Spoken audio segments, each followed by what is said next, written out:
Hey, champs of ExamsNet. Welcome to the question series of ExamsNet. Students, you must have explored our website www.examsnet.com. This site is a great place for you to practice your entrance exam question papers and also similar type of multiple entrance exam question papers. You can also download our app. The link is given in the description box for your better preparation. Students, today we'll be solving Agniveer Vayu, that is IAF Vayu, IAF Group 10, 18 Jan 2023 paper. This paper is having about 170 questions. So let's start with the first question of this paper. We'll be starting with the physics questions. A very best of luck. Here we go. Question number 1.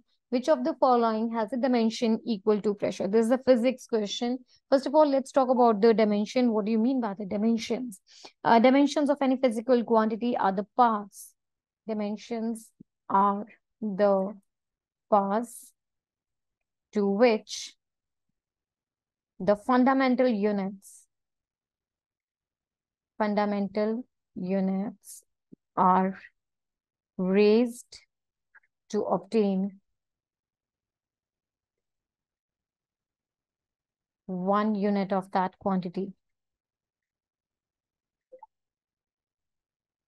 So, if we talk about the first one, see, we'll be talking about pressure, energy, area, and volume. These four are different entities over here. So first of all, if I talk about the pressure, what are the units or the dimensions for the pressure? These are given by, see, pressure is force per unit area. So according to that, what are the units of force, mass into acceleration? So dimensions of pressure according to that will be m raised to power 1, L raised to power minus 1, and t raised to power minus 2. M is the mass, L is the length or the distance, T is the time.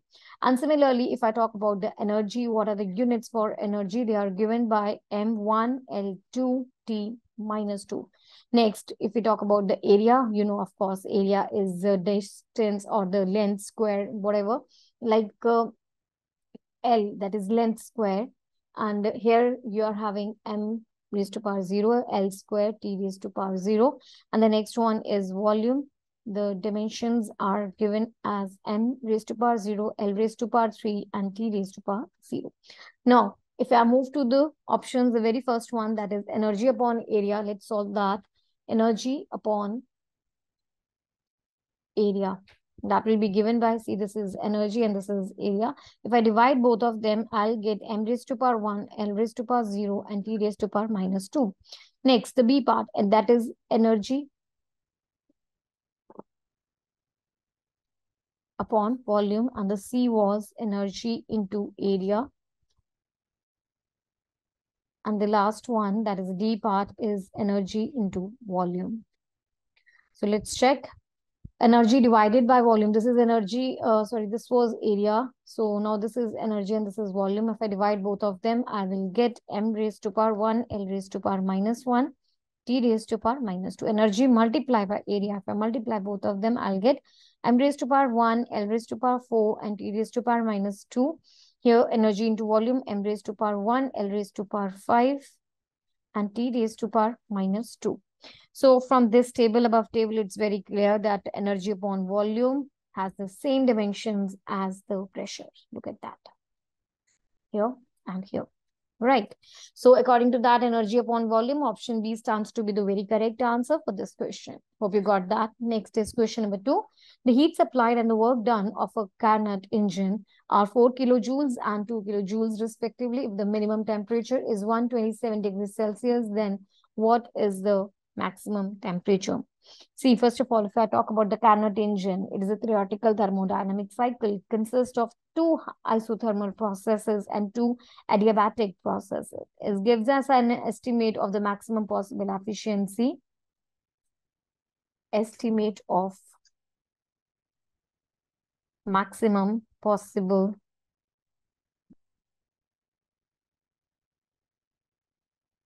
efficiency that a heat engine can achieve during the conversion process of heat into work. Now, if we talk about the energy efficiency of the Carnot engine, it is given by is equal to W upon Q1, and this is work done is actually Q1 minus Q2 upon Q1, that is given by 1 minus T2 upon T1. Okay, where this is your efficiency.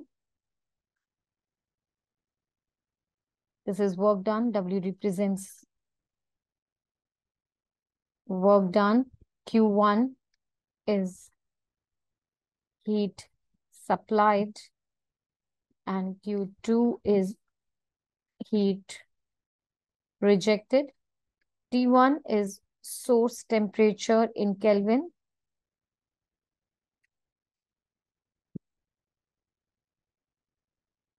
And T2 is sink temperature in Kelvin. Right. So let's understand the whole situation through a graph. If I draw the pressure and the volume graph, this is volume and here is you are having the pressure. So let's make it something like this.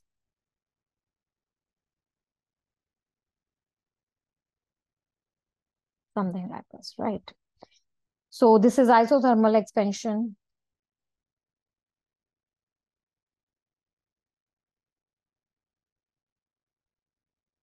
This is adiabatic expansion. Let's say this is point A, this is B, this is C, and this one as T. So this is, here you have C over here. And this is this direction and this direction, right? This one. So now this is adiabatic compression.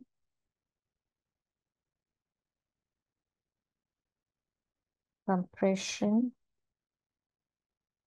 This is isothermal compression.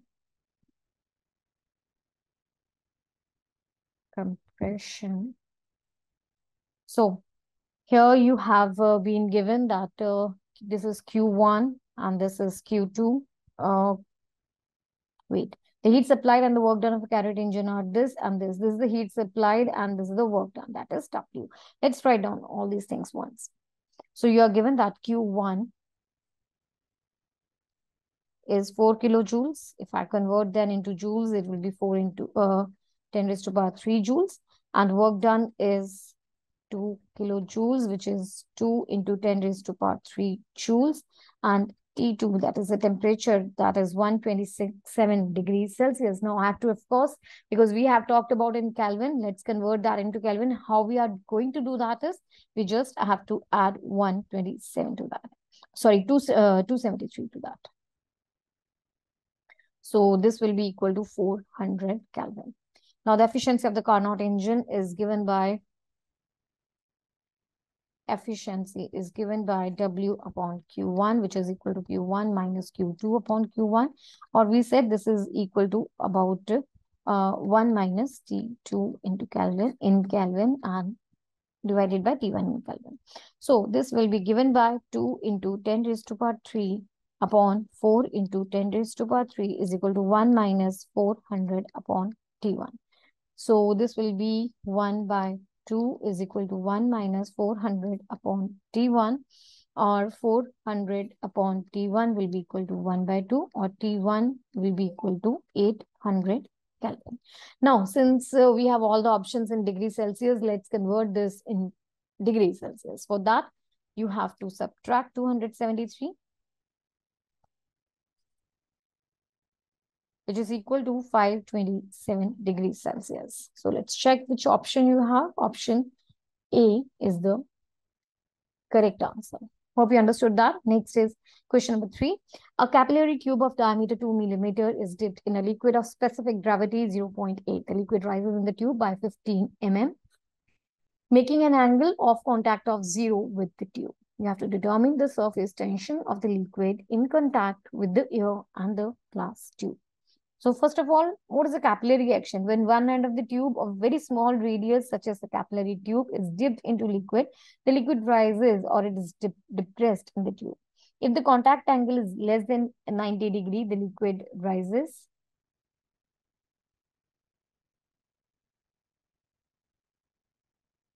And if it is the see, if the contact angle is less than 90 degrees, the liquid rises. Now, the adhesive and the cohesive forces are the main causes of this, right? Now, the capillary rise or the fall, this is given by height, that is h is given by 4 upon, this is like this, wait.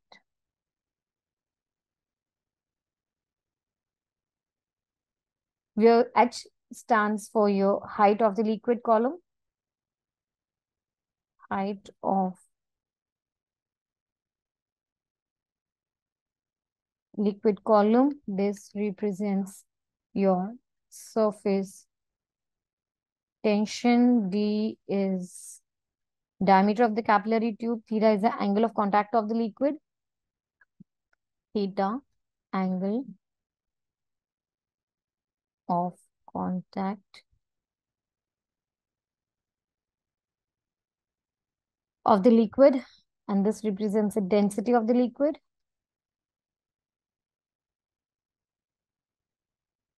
G is acceleration due to gravity. Know the value of it.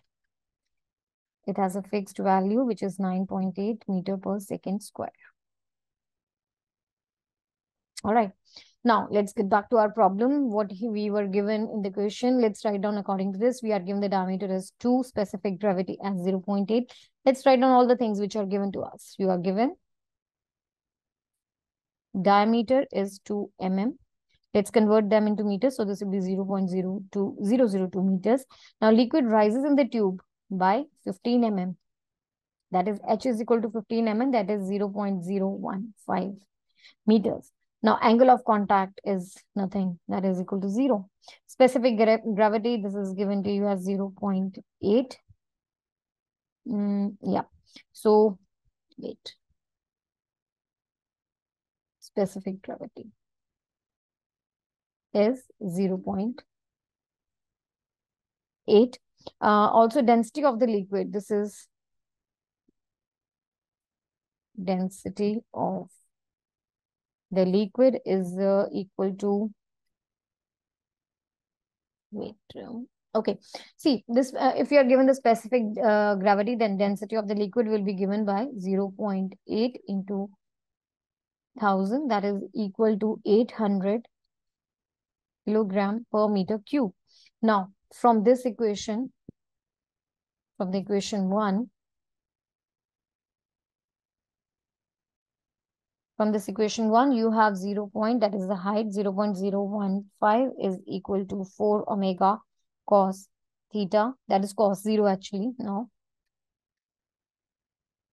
cos 0, I'm filling in the values, divided by 800 into G, which is 9.81, multiply 0.002, which will give you omega is, see, this is cos 0 is equal to 1. So you will have this is equal to 0.05886, which approximately is equal to 0.06 Newton per meter. So that's it. We got our answer, 0.06 Newton per meter. That is option C. Hope you got that. Next is question number 5. What happens to the potential difference between two capacitors, parallel plates, as the distance between the parallel plates is halved? Decreased, decreased, remains constant, or none of the above? See, a parallel plate capacitor contains two large plane plates placed very much parallel to each other with a small separation between them. The potential difference between the plates is given by V is equal to Q D upon A. So where this Q is the charge on the plate, D the distance between them,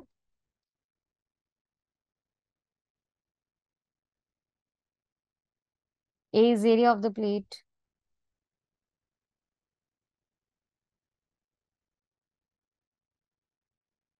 and this is permittivity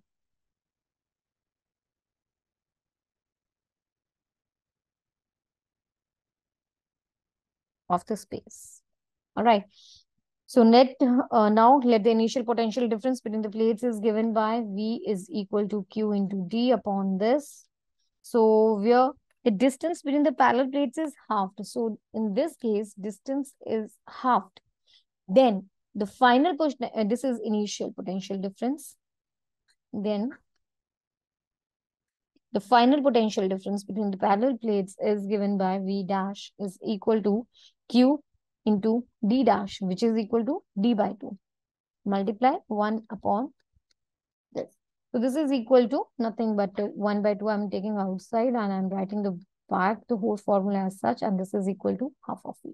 So that means the new potential difference is half of the initial potential difference. So that means potential difference has decreased. That's it. Option A is the correct answer. Hope you got that. Next is question number 5. The ratio between the electric field and the magnetic field is, see, when moving through the electric field and the magnetic field, they are mutually perpendicular to each other. Due to the electric field, force is always in the direction of electric field, and force is given by F is equal to QE, where F is the force due to electric field,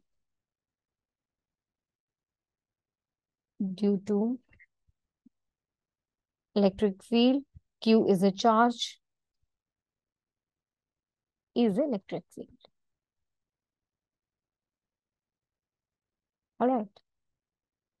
So when the direction of the velocity of the charged particle is perpendicular to the magnetic field is always perpendicular to the velocity, and magnetic field by the right hand rule is F is equal to QVP, where F is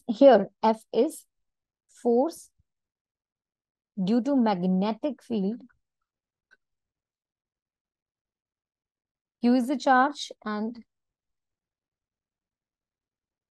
V is velocity. B represents your magnetic field.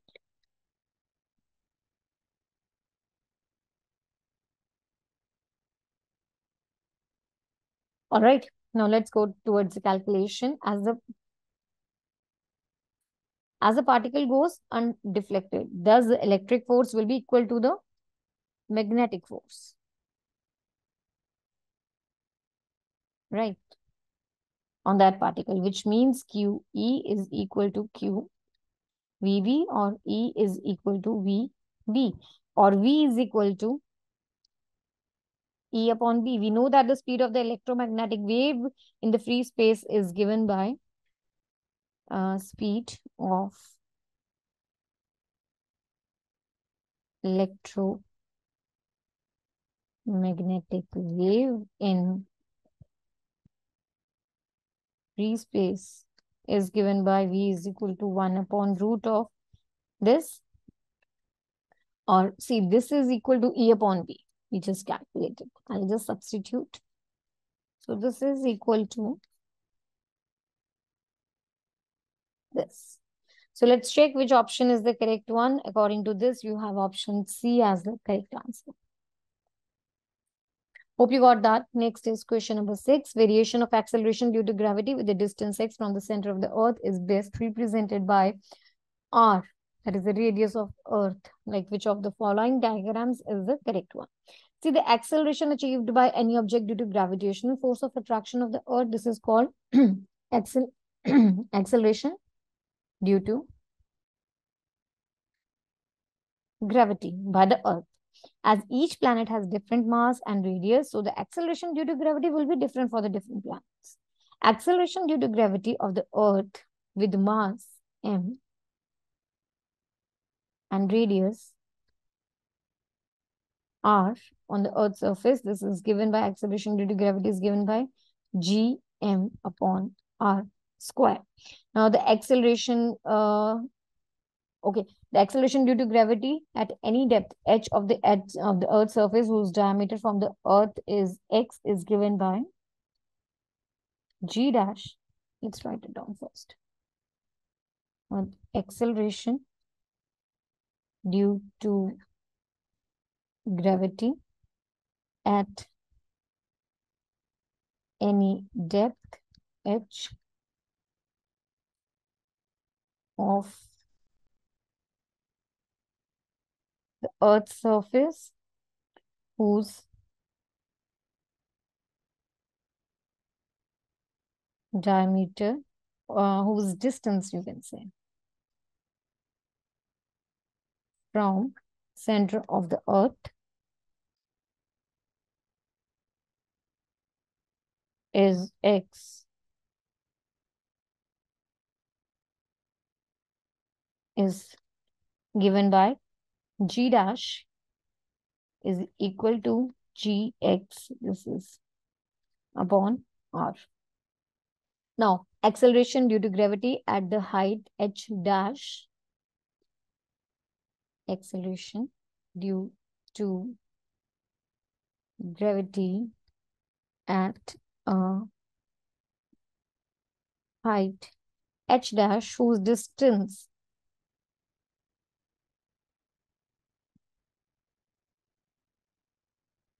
from the center of the Earth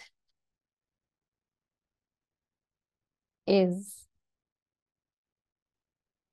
x is given by g double dash is g r square upon x square.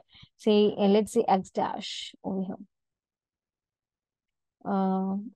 is x dash. Okay, this is given by this x dash square. Correct. Now, what is g over here? If I talk, this is a universal constant, universal gravitational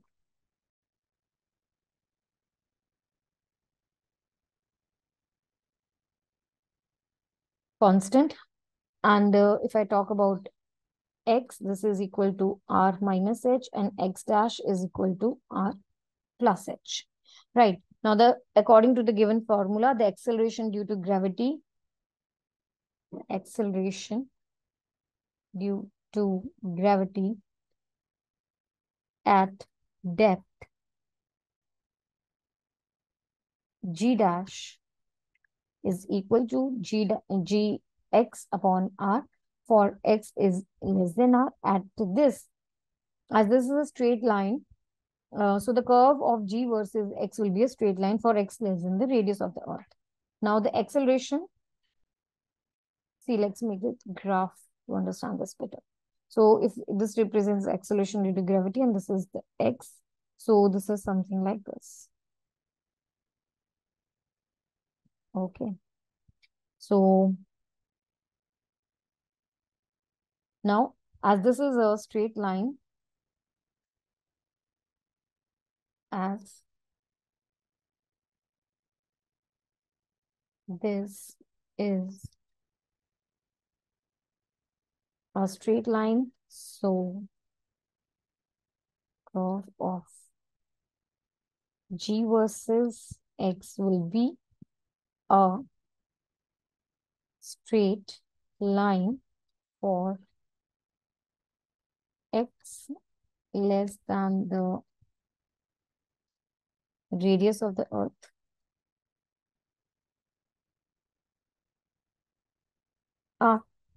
Now, acceleration due to gravity at the height g dash, acceleration due to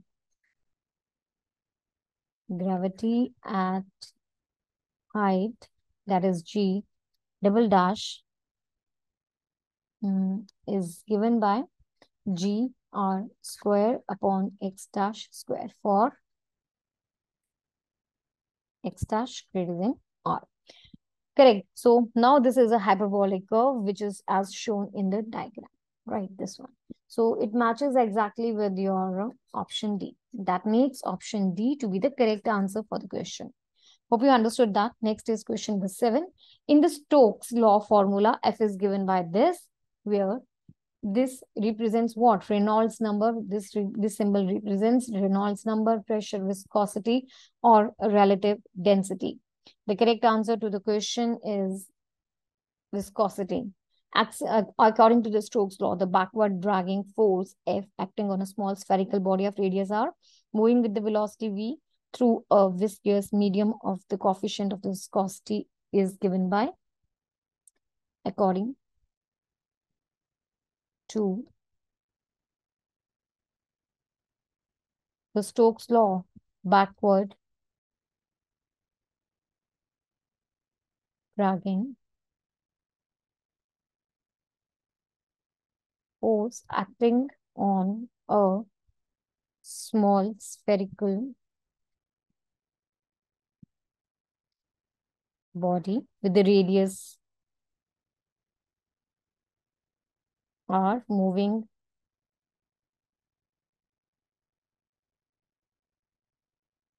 with the velocity v through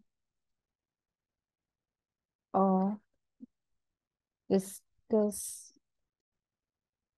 medium of the coefficient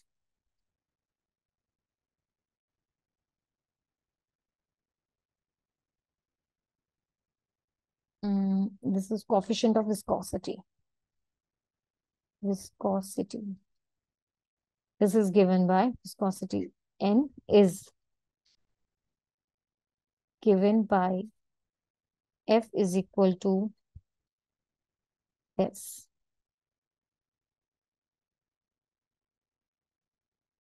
Six by this. All right.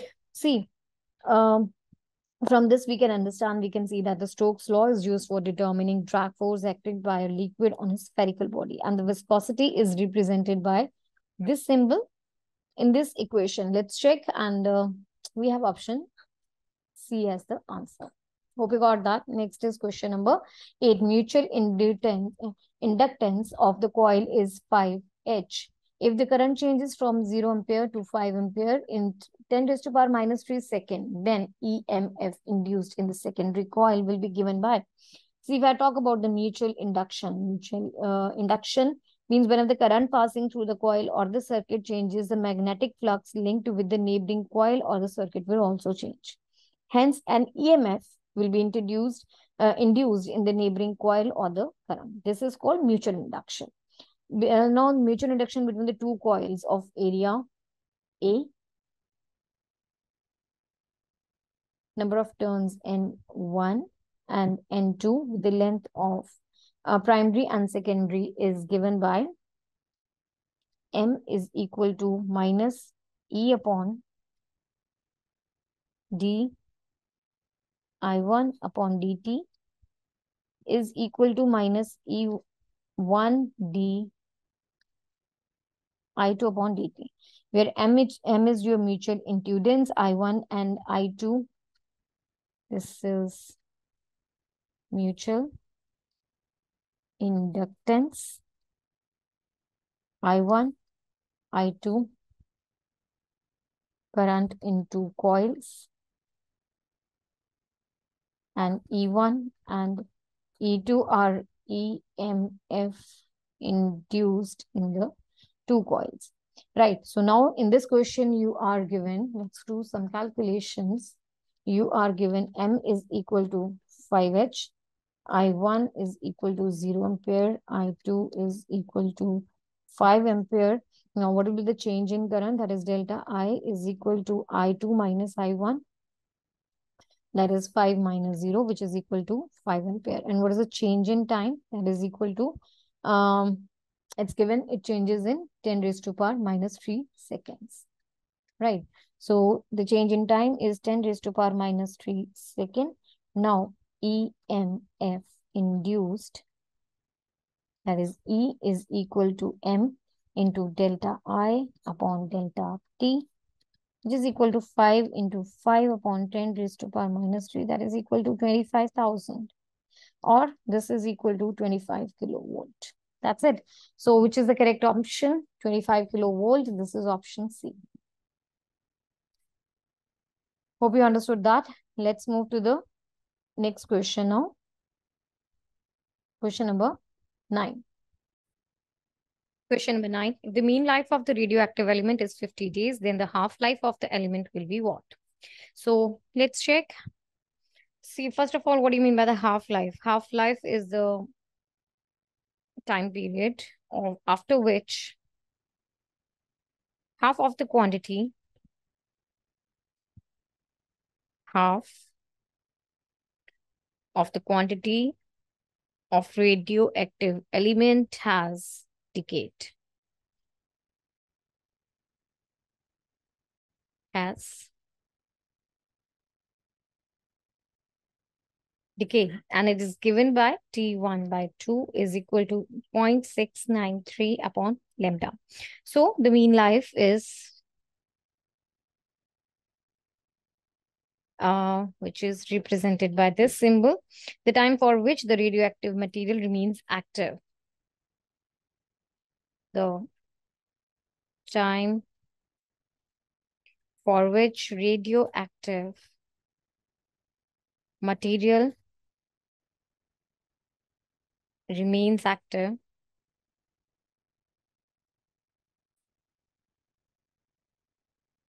This is defined as the mean time for the mean life of the radioactive material. It is actually the sum of life of all the atoms divided by the total number of atoms, and it's given by 1 upon lambda, where this is the decay constant. And now you are given that the mean life of the radioactive element is 50. That means let's go with the solution or the calculations. You are given this is equal to 50 days. And we know that the mean of life of the radioactive element is given by this, which gives you lambda is equal to 1 by 50. That is a decay constant, right? And now what do you have? You need to find out what do you have to half-life of the element.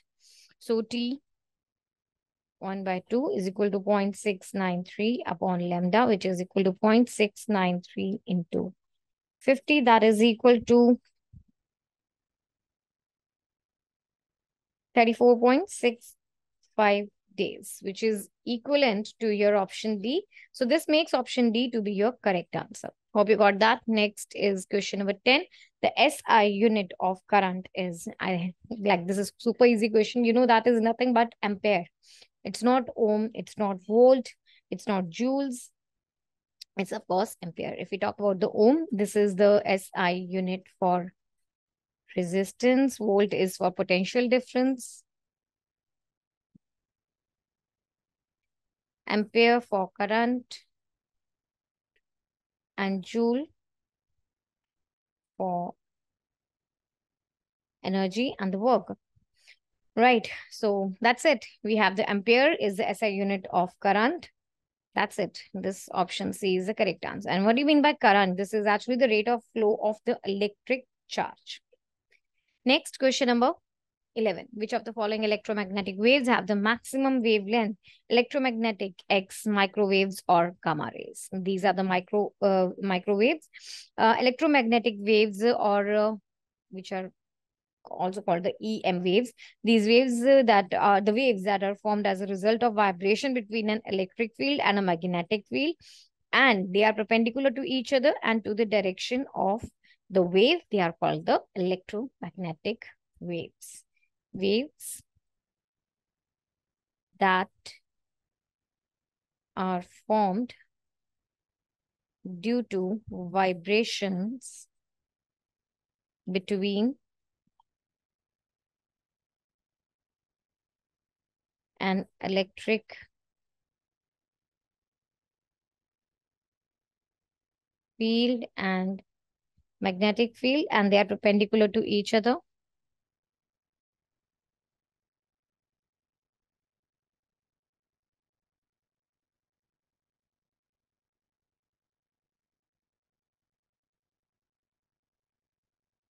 And to the direction of the wave.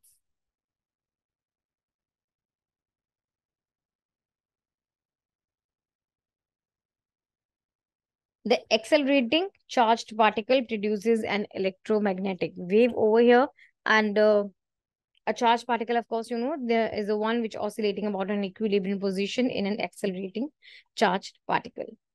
So the correct answer to this question is microwaves. See, if you talk about in general, I hope you remember this representation. Here you have a frequency if I'm representing over here. So this is 10 raised to power 20. This is in per second. 10 raised to power 20, 10 raised to power 19, 18, and so on till 10 raised to power 4. And if I represent this over here as wavelength in meters, So this is mm, over here 10 raised to power 11, then 10 raised to power 10, so on till 10. Mm, Wait, this is 10 raised to power minus 11 minus 10 and so on. So here you will have a, here, this is 10 raised to power like 3, 10 raised to power 2, 10 raised to power 1, not minus 1, sorry, 1. And here is 10 raised to power 0, so on. So where are the X-rays? First of all, let's talk about the gamma rays. Gamma rays are from this side. So these are the gamma rays, 10 raised to power minus 8, like here is 10 raised to power minus 8. So from here you have the X-rays, and between 10 raised to power minus 7 to 10 raised to power minus 6 over here, 10 raised to power minus 7 to 10 raised to power minus 6, between them you have the UV, that is the ultraviolet rays, and 10 raised to power 6 to 10 raised to power between minus 4 and minus 3. So here you have the infrared rays, and then you have the micro rays between uh, here and 10 raised to power minus 1. So this is 10 raised to power minus 1. Wait, this is a bit hosh-posh. So here you have to write this, and this is 10 raised to power minus 1. So here you have your microwaves. All right, so here you have, see, in this side, you have the increasing energy.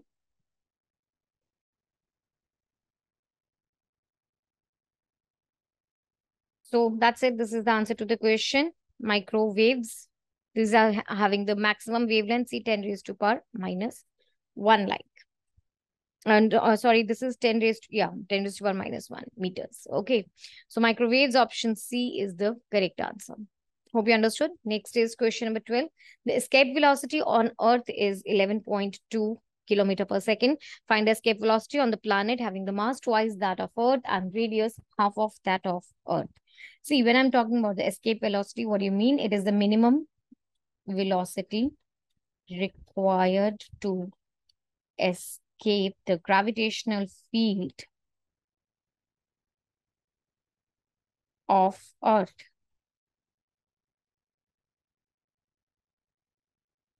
This is the escape velocity, and it's denoted by VE. Escape velocity on Earth is given by VE is equal to root of 2gm upon r, where g is your universal gravitational constant, m is mass of the Earth, universal gravitational constant, mass of Earth, and r is radius of the Earth. Right. Now let's get back to our problem. What do you have to calculate? Let's do that calculations. You are given that mass of planet is double that of Earth. So this is equal to 2m. Let's say this is m dash, and similarly radius is half of the Earth. So radius of planet is equal to r by 2. So how will the escape velocity be affected in this case? So next VE dash, this is equal to 2gm dash upon r dash, which is root of 2g into m by, sorry, it was 2m.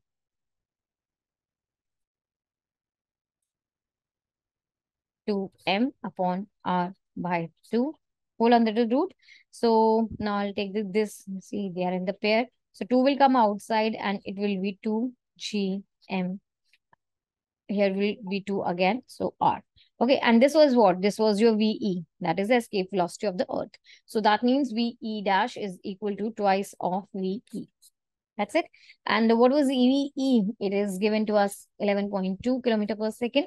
So this is equal to 2 into 11.2 kilometers per second. That is equal to 22.4 kilometers per second. This makes option B to be your answer. Hope you understood this. Let's move to the next question, number 13. What is the CGS unit of electric dipole moment? So is it coulomb meter, stat coulomb centimeter, joule centimeter, or Newton? See, electric dipole, when two equal and opposite charges are separated by a small distance, then the combination of charges is electric dipole. When two equal and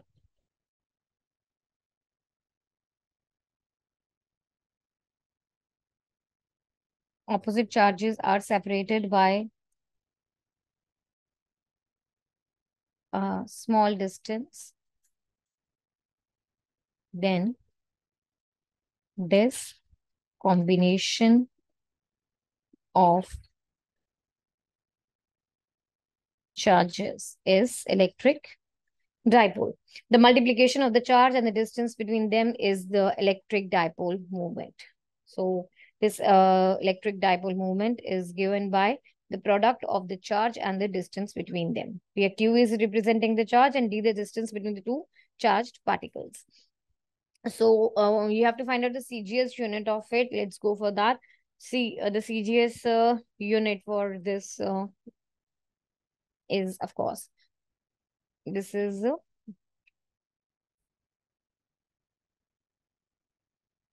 stat coulomb for, wait, stat coulomb.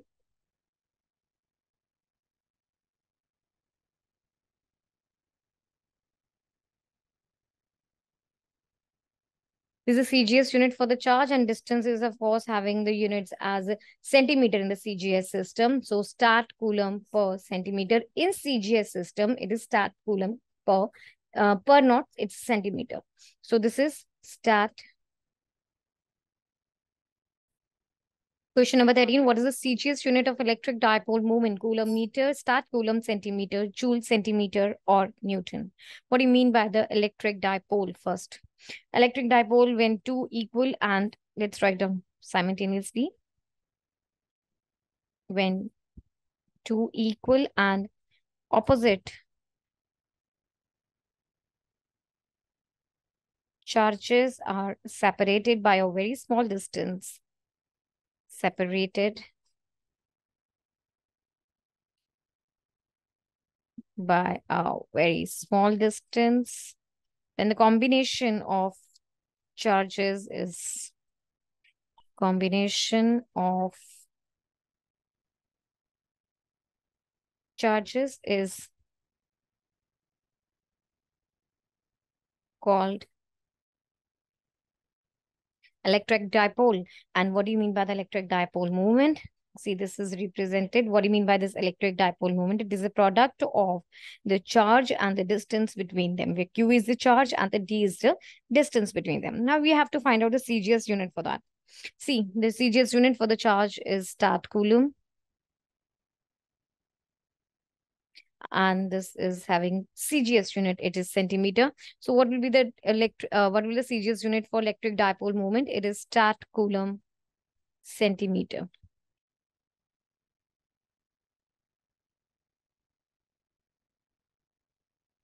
Right, that makes option B to be the correct answer. Next is question number 14. Which phenomena show the particle nature of the light? Diffraction, interference, photoelectric effect, or polarization? See, what is the photoelectric effect? The photoelectric effect, the phenomena in which the light energy forces a metal surface to release electrons, is photoelectric effect. Light phenomena, wait.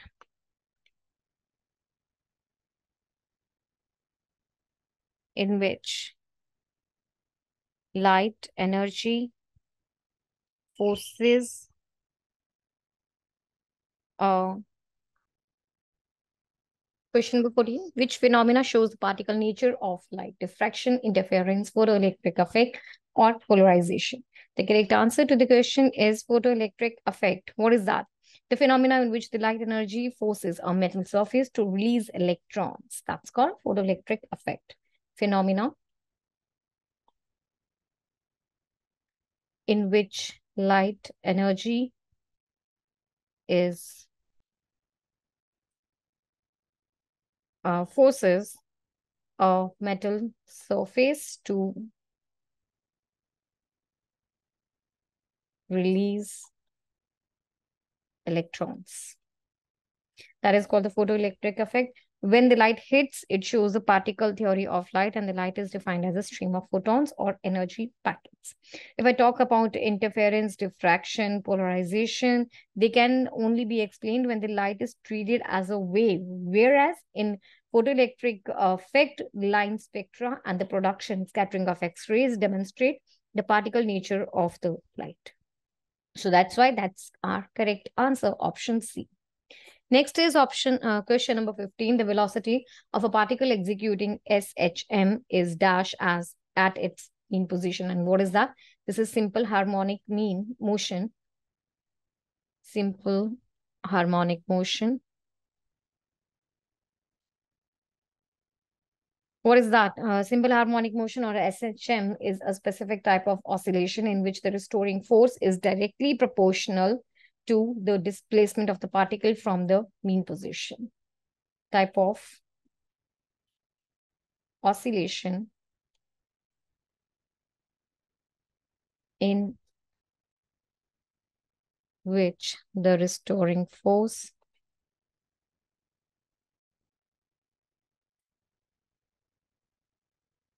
is directly proportional to the displacement of particle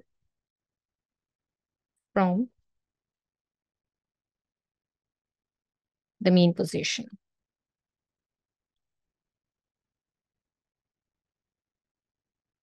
So the velocity or the velocity of SHM,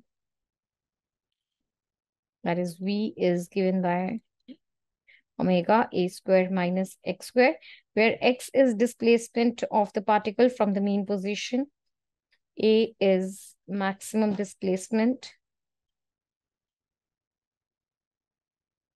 of the particle from the mean position, and this is angular frequency. Correct. Let's understand it from here. So see, this is the mean position, and this is endpoint. So endpoint, you can say, and this is endpoint acceleration. This is maximum when velocity is 0. So this is equilibrium acceleration over here, equilibrium acceleration. This is 0 when velocity is maximum. All right, so now let's get back to our problem. You have a velocity, wait. You have to find out the velocity of the particle executing SHM at its mean position. So velocity of SHM is given by this equation. So here the mean position at its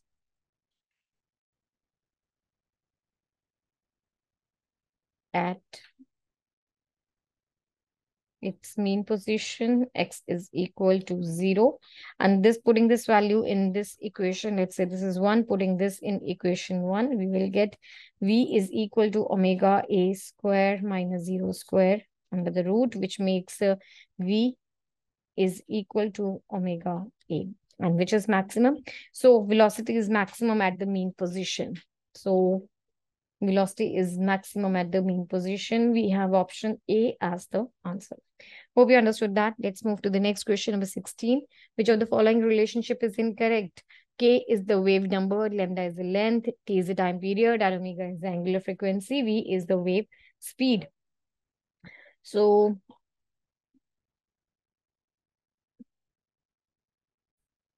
the general equation of the wave motion is given by y is equal to a sine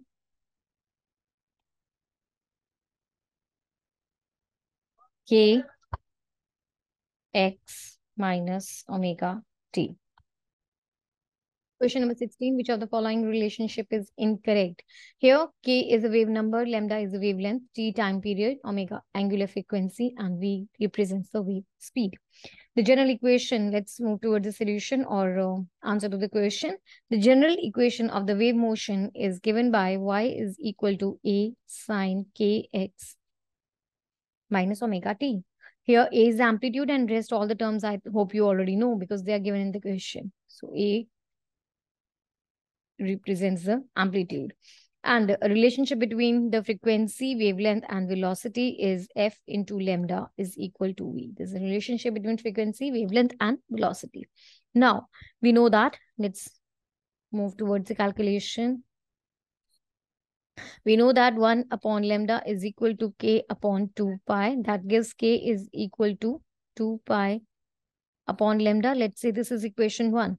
Also, omega is equal to 2 pi f, which is second equation, and frequency is the inverse of time period. That is equation number 3. So from 2 and 3, we get omega is equal to 2 pi 2 pi upon t. And we know this relation. We know f into lambda is equal to v. And let's say this is equation,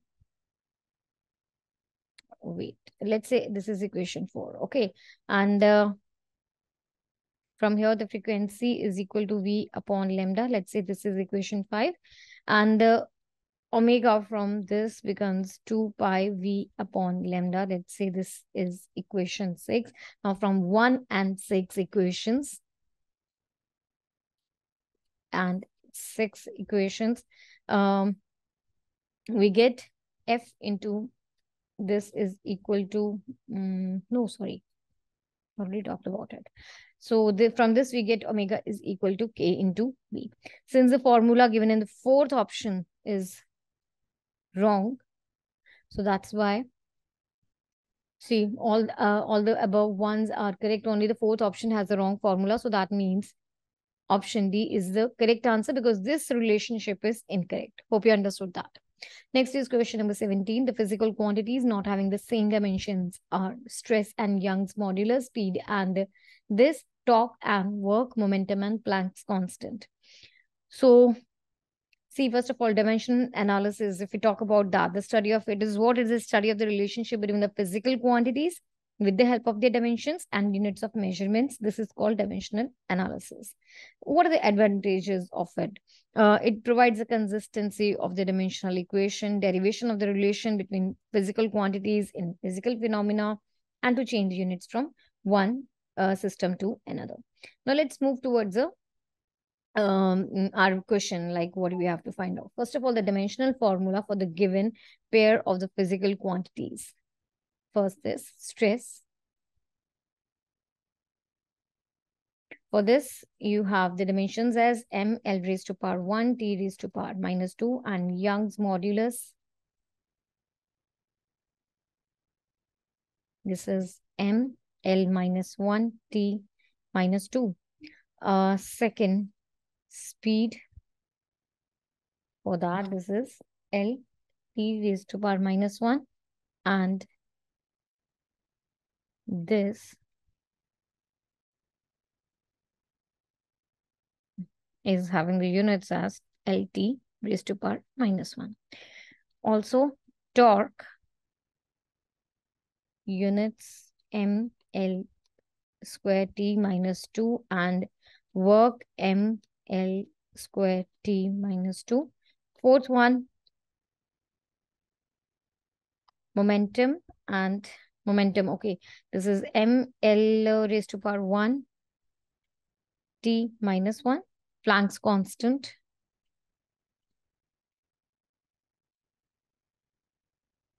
ML square T minus 1.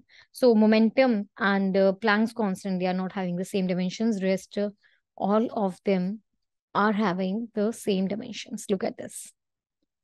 So these are the two ones which do not have the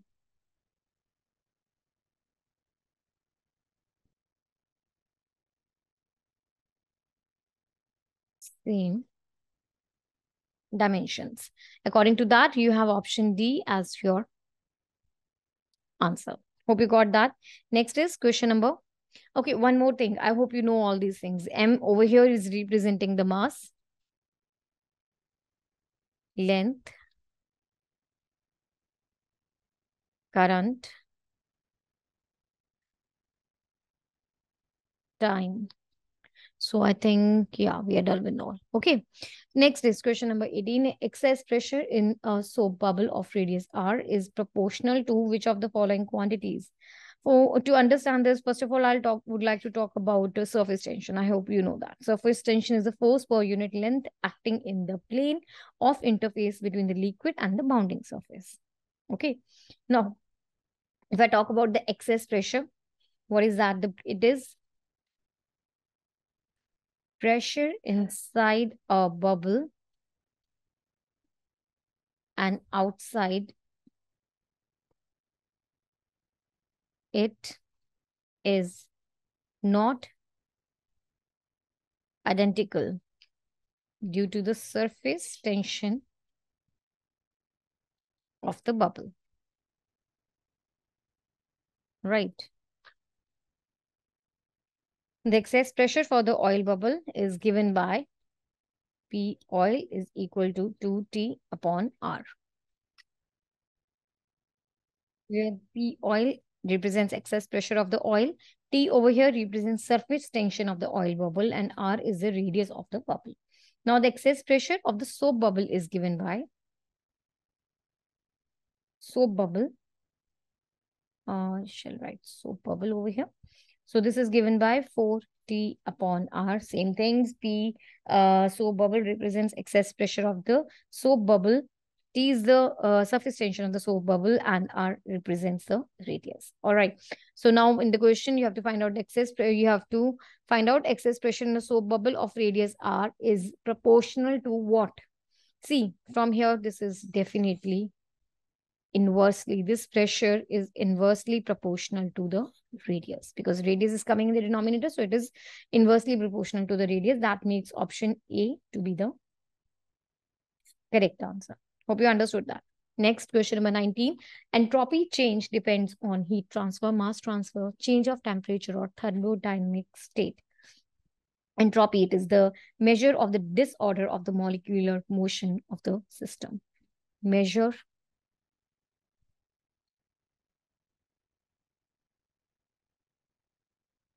of the disorder of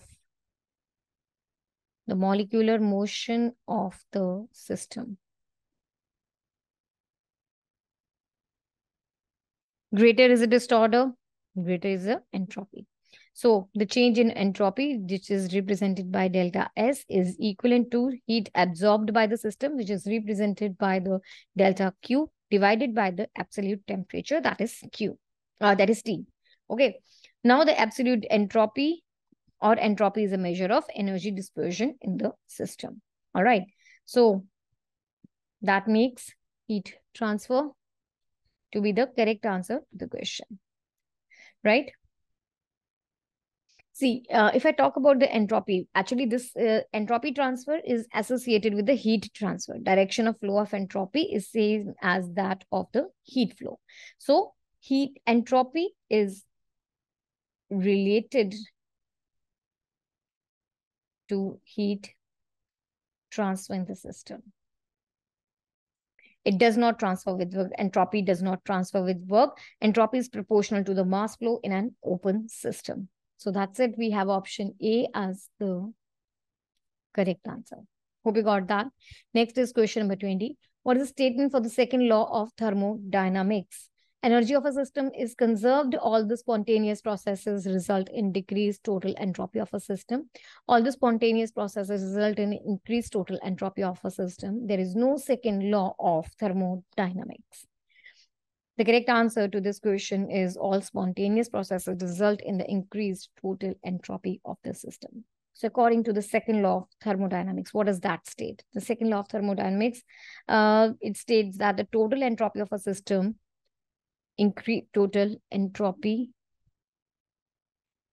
of a system increase or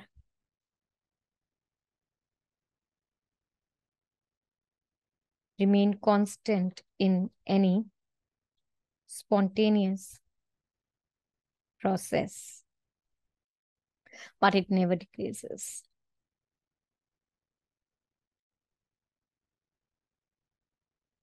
It never decreases. An important implication of this law is that heat transfers energy spontaneously from higher to lower temperature objects, but never spontaneously in the reverse direction. This is because entropy increases from heat transfer of the energy from hot to cold. Okay, so that makes all spontaneous processes result in increased total entropy of the system, which makes option C to be the answer. Option A, it represents the first law of thermodynamics. Option 2, according to the second 2 and 3, if I'm talking about, see, definitely I told you it does not decrease. It only increases or it remains constant. So there is no second law of thermodynamics. That's option 4. That's absolutely wrong. And option C is the correct answer. Next is question number 21. A stone is tied at the end of the string 2-meter length and then rotated with a constant angular velocity of 10 radians per second. The centripetal acceleration of the stone will be. First of all, what do you mean by the centripetal acceleration? In a circular motion, component of the acceleration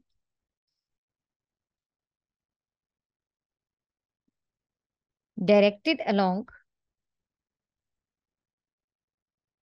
the radius of the circle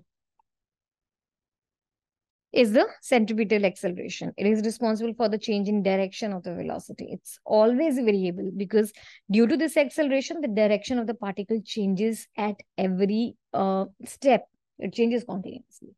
And it is given by A. C is V squared upon R, which can be written as omega squared into R, where this is V is velocity, R is radius. You know these things.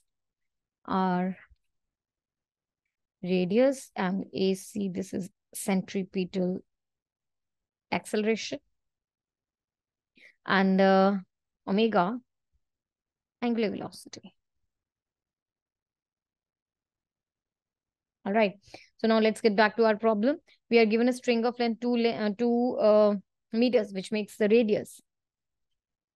So calculation, the radius is given to be 2 meters. The angular velocity is given to you as 10 radians per second.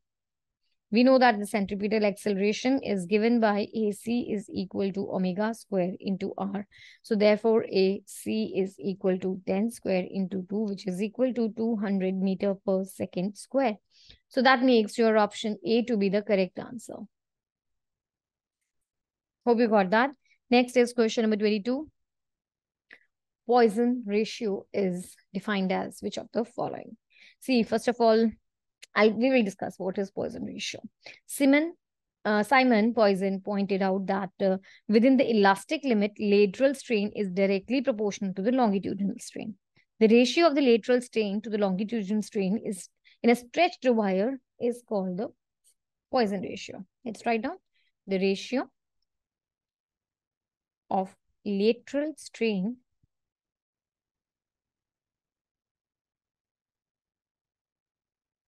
to the longitudinal strain in a stretched wire.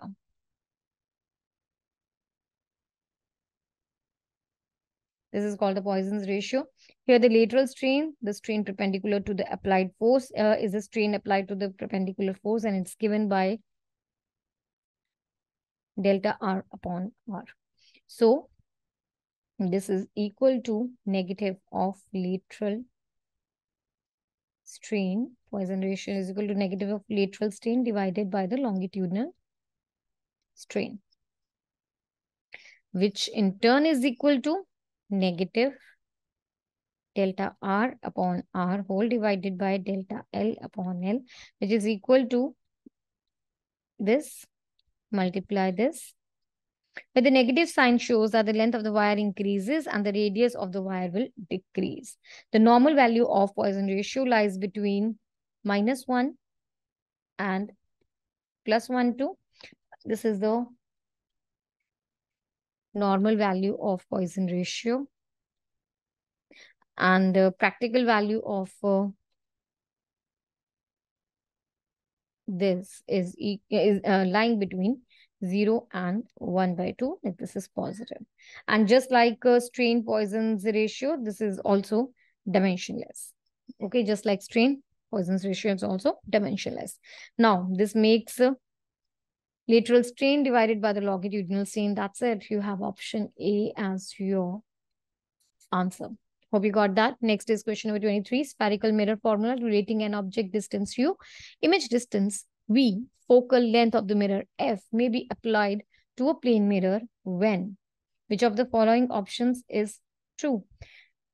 See, what is the mirror formula? The mirror formula is given by 1 upon F is equal to 1 upon U, V upon, sorry, 1 upon F is equal to 1 upon V plus 1 upon U, where F represents, it's given, F represents your focal length, U is the object distance, and V represents your image distance, right?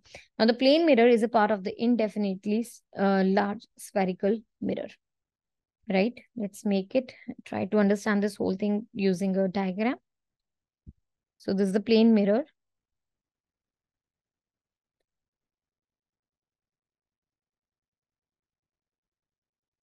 So here are, wait.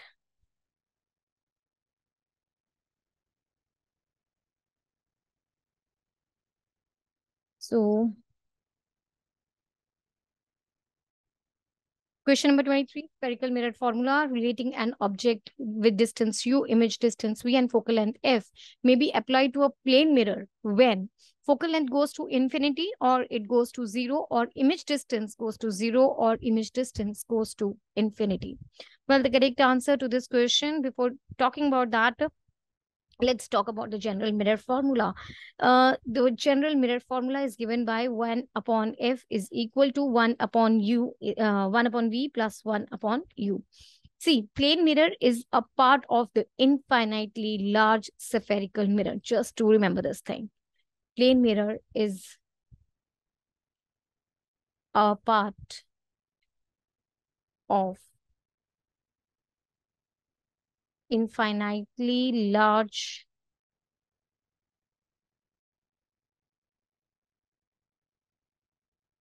spherical mirror. See, if you're having a very large spherical mirror, let it be this, where it's a very small one. In the real sense, let it be very large. So this one represents your plane mirror.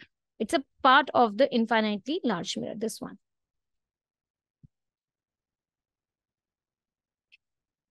Right? So here the R will be equal to infinity over here. The R will be equal to infinity. Since the plane mirror is a part of the infinitely large spherical mirror, therefore the radius of the curvature and the focal length of the mirror, of course, they will be infinity. Radius of curvature and focal length of the plane mirror will be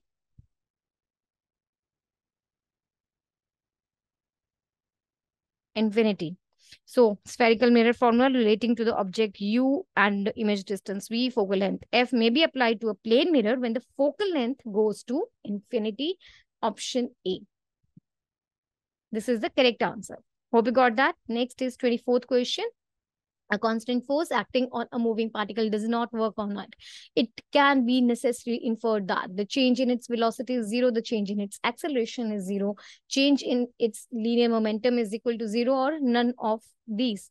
Well, it clearly means that change in its velocity is equal to 0. See, work is a product of force into displacement, where F is the force and X represents the displacement. According to the work energy theorem, it states that change in the kinetic energy of the particle is equal to the work done on it. Change in kinetic energy is equal to work done on it by the net force, right? That means delta kinetic energy, change in the kinetic energy, is equal to work done, right? So now you are given the force is constant. If the force is constant, there is no change in the force. That means delta F is equal to 0. And if this is 0, then work done is also equal to 0. So the change in kinetic energy, which is given by half m v final square minus initial square, this is equal to 0, right? Which simply means, see, mass cannot be 0. That simply means that the final velocity is equal to initial velocity. That means there is no change in velocity, no change in acceleration. Therefore, no change in acceleration means a constant change in velocity, which further implies that kinetic energy is changing. Hence, work done can be 0. Okay, so this is incorrect. Second one is incorrect. Now, from the third one, option number 3, from the Newton's second law, we see that force is equal to change in momentum per unit time. So if linear momentum is not changing, that means force is 0, which is not in this case. Yeah, right. Force is there in this case. That means we have third option as the wrong one, and option A is the correct answer, because change in velocity, final velocity is equal to initial velocity. That means change in velocity is equal to 0. Next is question number 25. The volume occupied by the given mass of the gas 298 Kelvin is this much at 1 atmospheric pressure. You have to calculate the volume of the gas if the pressure is increased to 1.25 atmospheres, keeping the temperature constant. Now I'll use the Boyle's law to solve this. According to Boyle's law, at constant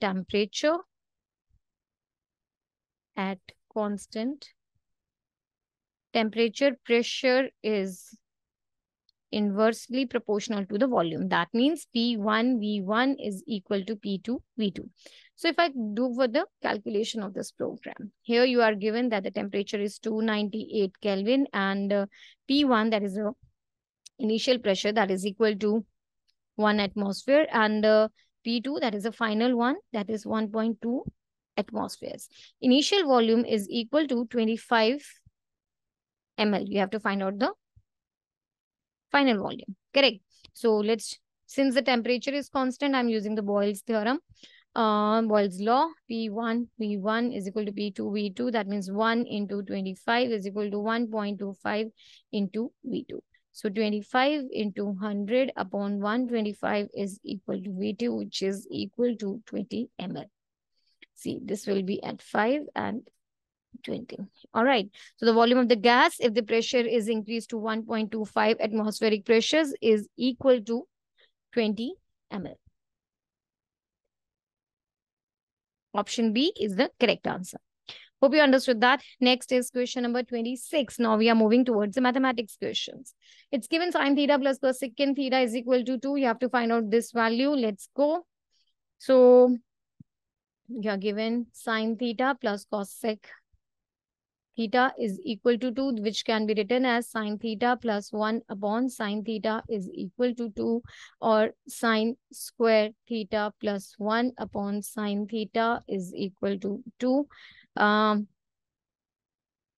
Let's do the cross multiplication. So you will have sine square theta, is equal to 2 sine theta, which will be sine square theta minus 2 sine theta plus 1 is equal to 0. So I'll make a perfect square over here, which is sine theta minus 1 whole square is equal to 0, which simply means sine theta minus 1 is equal to 0, or sine theta is equal to 1, which is equal to sine pi by 2, which means theta is equal to pi by 2. Okay, now what we have to find out? Okay, we have to find out this. Let's get back to that one. So you have to find out sine square theta plus cosecant square theta. See, when sine theta is equal to 1, then 1 upon sine theta, which is equal to cosec theta, that is also equal to 1, right? So this will be 1 square plus 1 square under the mod, which is nothing but 2. So the answer to this question is equal to 2. Option B is the correct answer. Next is question number 27, logarithm and integration at the same time. You have to find out integral of log of 2x dx. Okay. See, to solve this question, I'll be using integration by parts. By parts, which is integral u v dx is equal to first function into the integral of second minus integral of derivative of first into integral of second dx. Okay, so now let's go with the solution. You have to find out this. So integral log of log 2x dx. Here, let's say this is equal to I. Okay, and so I can write it like this, 1 into this, correct? So here u will be log of 2x and v will be equal to 1. Now I'll be applying the integration by parts. So for that, this will be I is equal to log of 2x into integral of 1 dx minus integral of log 2x derivative, 1 into dx. All right. So this is equal to log 2x into x because one integral is x minus integral of this will be log 2x derivative is equal to 1 upon x and this is multiplied by x dx.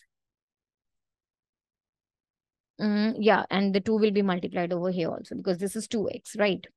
Okay. So this is equal to x into log of 2x. This 2x will be cancelled. This will be there. So this is equal to x log 2x minus x. And of course, the plus the constant c. So that's it. We got our answer. This is option 3, C. Right. Next is question number 28. You have to find the area under the curve y is equal to x squared and y is equal to x cube. So the area between the curves, see if you are having two curves, let's say fx and gx.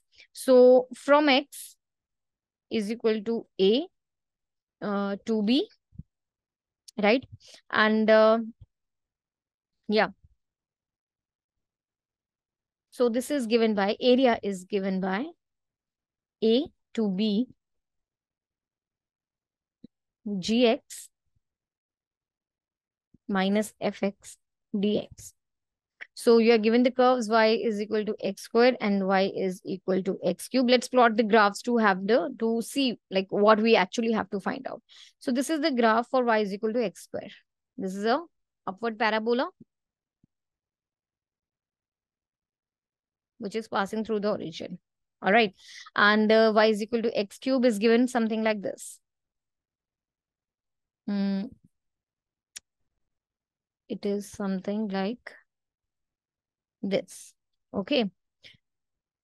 So plotting these graphs, this is the area, this is the line, this is the curve y is equal to x square and this is y is equal to x cube. They both intersect at this point. When you will plot them, you will see that they are intersecting at the point 1, 1 and 0, 0. So you have to find out clearly required region is between these 2 points. Okay. So area of the required region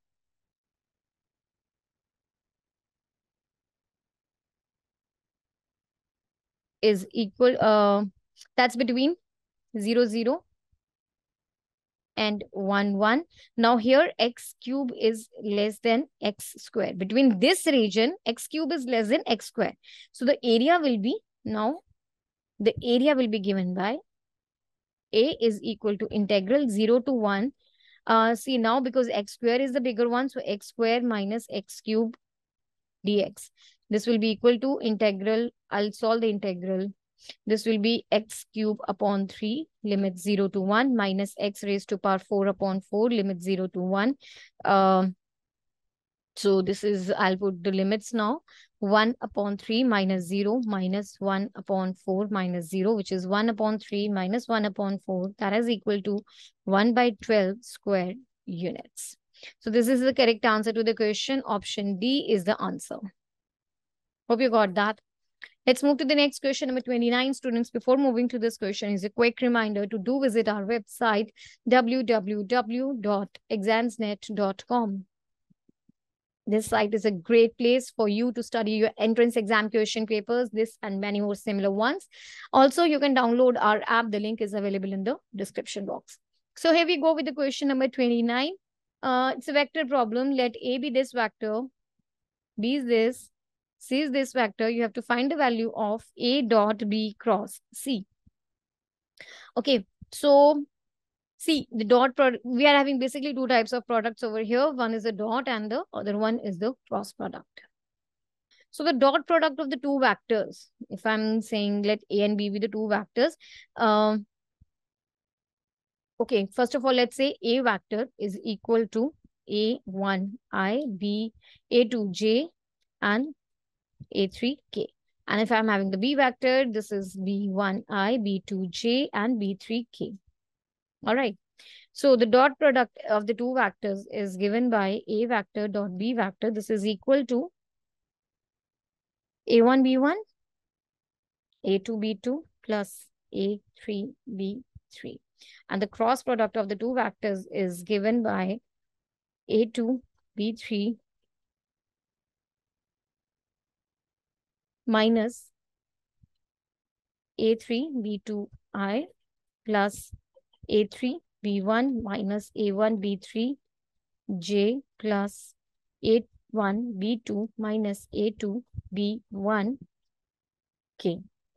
Now, in this question, let's write down the three vectors which are given to you. We are given A is equal to 2I minus 3J plus 4K, B 7I 2J minus 3K, and C I plus J plus K.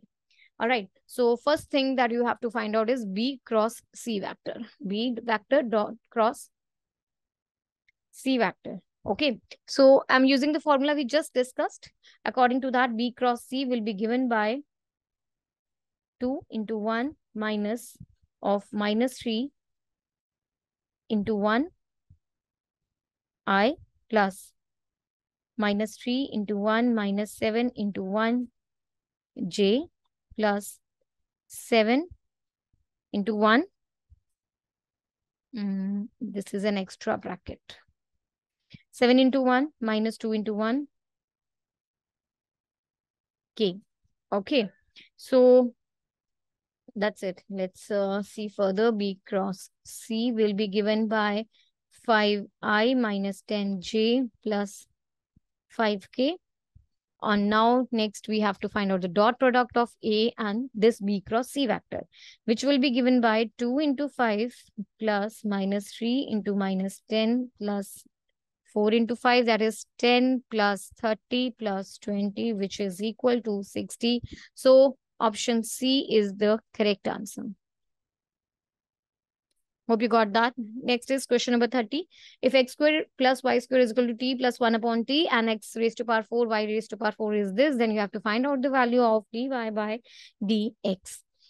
So let's go with this. First thing, I'll pick up this one. X square plus y square is equal to t plus 1 upon t. Let's do the squaring on both the sides.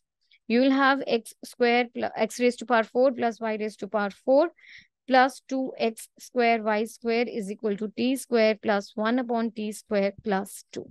So now put these, put the values, these values over here. This is t square plus 1 upon t square plus 2x square y square is equal to t square plus 1 upon t square plus 2. So these two quantities will cancel, and even you will be left with 2x square y square is equal to 2, which will be x square y square is equal to 1. Or you will have simply y square is equal to 1 upon x square. Yeah, or y will be equal to 1 upon x. Now let's do the differentiation on both the sides. Differentiating both sides, you have dy by dx is equal to minus 1 upon x square, which is the answer to the question, and option A is the correct one. Hope you got that. Next is 31st question. How many words can be made from the letters Bharat in which B and H never come together? So the number of words. First of all, I'll talk about the general formula. Number of words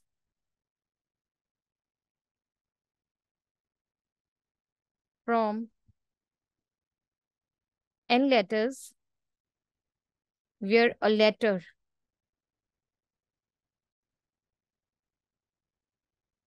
is repeated m times is given by n factorial upon n factorial.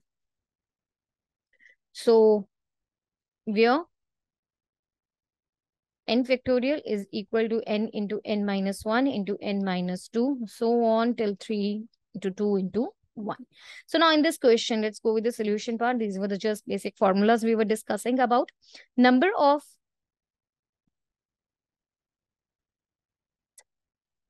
words when B and H did not come together. Total number of words, that's equal to minus number of words when B and H are together, right? Therefore, the total number of words from the word Bharat, first of all, total number of words from the letters of the word Bharat is given by, see, Bharat is having 1, 2, 3, 4, 5, 6. So 6 factorial into 2 factorial, which is equal to 360. Since, why the 2 factorial? Because letter A has repeated 2 times. Okay. Let's write down. A has repeated 2 times.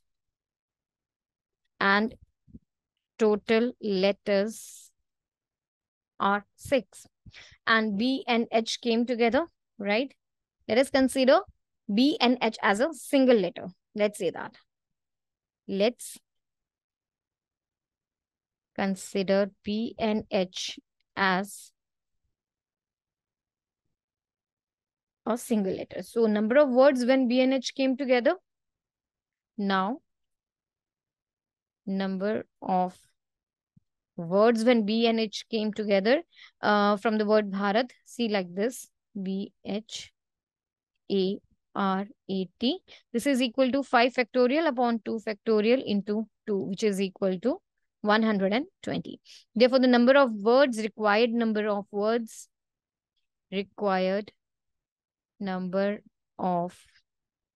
words when B and H did not come together, that is equal to total minus 120, which is equal to 240. All right. So 240, that is option C, is the correct answer. Hope you got that. Next is 32nd question. You have to find the sine of 15 degree. See, this is pretty easy question because sine 15 degree can be written as sine 45 minus 30 degree. Right. And this is sine A minus B. Let's open that. You know the formula for sine A minus B, that is equal to sine A cos B minus cos A sine B. So this is equal to sine A cos B minus cos A sine B. Now you simply have to put in the values. This is equal to 1 by root 2 and this is equal to 1 by, this is root 3 by 2 minus 1 by root 2 into 1 by 2. All right. So now I'm taking the 1 by 2 root 2 common and the root 3 minus 1 will be outside. So sine of 15 degree is this. That is option A. This is the correct answer. Hope you got that. Let's move to the next question.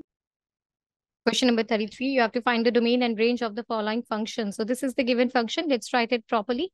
This is fx is equal to x square minus 1 upon x minus 1. Let's first of all solve this one. X square minus 1 can be written as x plus 1 into x minus 1 whole divided by x minus 1. These two will cancel and you will be left with x plus 1 as such. Now, fx assumes real values for the value of x other than x is equal to 1 from here, if I'm saying. So it assumes all the real values for x except x is equal to 1. Question number 33, you have to find the domain and range of this function if x is equal to x square minus 1 upon x minus 1. So now over here, fx assumes all real values of x, just other than x is equal to 1. Why is that? Because x minus 1 cannot be equal to 0, which means x cannot be equal to 1 because this is lying in the denominator, right? Therefore, domain of given function will be all real numbers minus except 1, where R represents all the set of all the real numbers. All right. Therefore, fx is equal to x square upon x minus 1 does not exist for x is equal to 1. Now, see, this can be written as x plus 1 into x minus 1 upon x minus 1. These two will cancel and you will be left with x plus 1, right? Therefore, if I'm putting x is equal to 1, this will be equal to 2. So what will be range of it?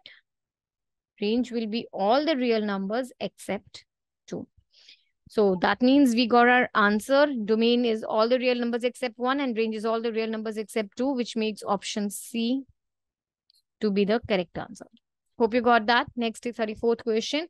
You have to find the integral. Let's write it properly. Minus pi by 2 to pi by 2 sine x plus tangent of x dx, right? Before starting with this question, let's talk about two types of function, even and odd function. So what is an odd function and an even function? Odd function is the one for which f of minus x is equal to minus fx. This is an odd function, and even function is f of minus x is equal to f of x, right? And now sine x. Give me a minute.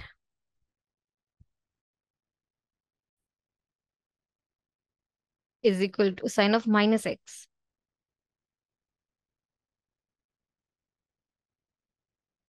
is equal to minus sine of x. That means this is an odd function, right? And if I'm talking about the tangent, this is also an odd function, but cos is an even function. Okay, now I'll be using the property of definite integral for which limit minus a to a f x dx is equal to twice of 0 to a fx dx. This is equal to fx dx if you have an even function, and this is equal to 0 for an odd function. Okay, you are given in this question fx is equal to sine x plus tangent of x. So f of minus x will be equal to sine of minus x plus, wait, plus tangent of minus x, which is equal to minus sine x minus tangent of x. So all I'll take it outside. This will be minus sine x plus tangent of x, which is equal to minus of fx. Therefore, you have this as the odd function. If this is the odd function, then integral minus pi by 2 to pi by 2 sine x plus cos tan of x dx is equal to 0, which makes your option C to be the correct answer. Hope you understood this. Next, 35th question. What is the period of this function? So, first of all, what is the period? For the trigonometric function, the length of one complete cycle is called the period. In general, we have three basic trigonometric functions that are sine, cos, and tan. So, they have 2 pi, and pi periods respectively.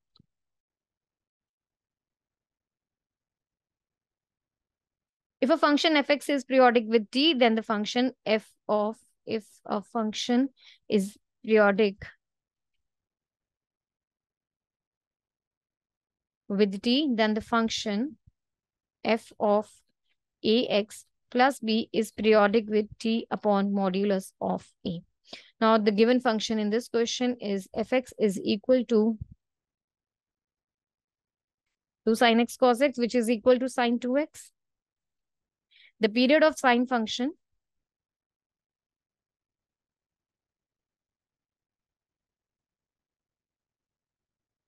is 2 pi. We know that if the function fx is periodic with t, then the function, see over here, if a function fx is periodic with t, then the function f of ax plus b is periodic with t upon a modulus. Therefore, the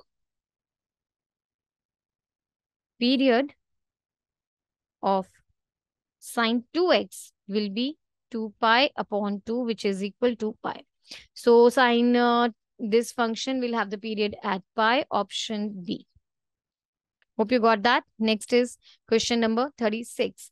Limit x approaching 0. Let's write 1 minus cos 2x upon x square is given by. See, before starting with this, let's discuss some concepts. What is an intermediate form? See, any expression whose value cannot be defined like 0 upon 0 or plus minus infinity upon infinity, anything like that. So these ones are intermediate forms. For indeterminate form, sorry, not intermediate, it's indeterminate form. For the indeterminate form 0 upon 0, we try to rationalize by multiplying with the conjugate or simplifying by cancelling some terms in the numerator or the denominator. If that doesn't work, we will apply L'Hospital's rule. Okay. And what is that? What is the L'Hospital's rule? It says for, let's discuss it here only, for any two differentiable functions, fx and gx, limit x approaching 0, fx upon gx. If fx and gx are both like 0 or plus minus infinity, something of in the interdeterminant form, then this can be written as equivalent to limit x approaching c f dash x upon g dash x if it exists. Okay. Therefore,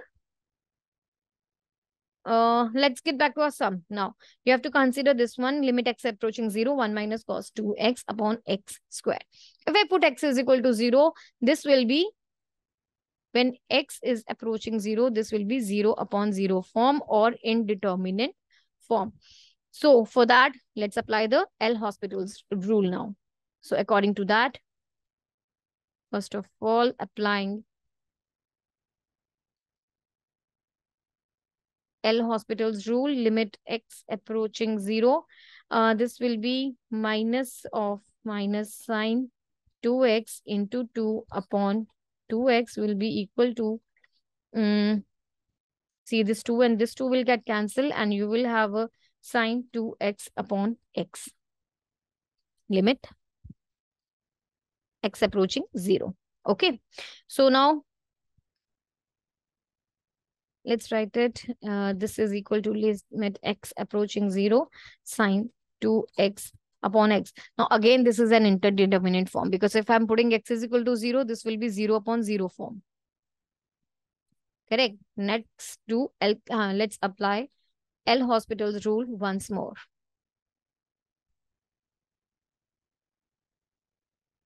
So you will have limit x approaching 0. This will be 2 cos 2x upon 1. Now applying x approaching 0, this will be, when x is approaching 0, this will be 2 into 1 upon 1, which is equal to 2. So that means we got our answer as 2 and option A is the correct answer. Hope you understood that. Let's move to the next question. Question number 37. Central term in the expansion of this 2x minus 1 upon 3x raised to power 10 is given by.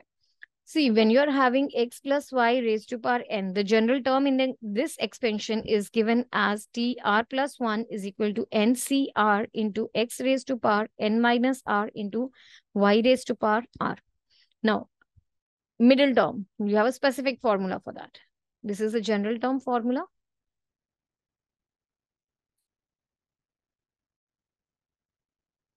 Middle term, that is, see, now you have two cases, even and odd. When the number of terms is even and odd. So let's go for that when n is even. So the total number of terms in the expansion will be total number of terms will be n plus 1. So there is only one middle term, right? Which will be given by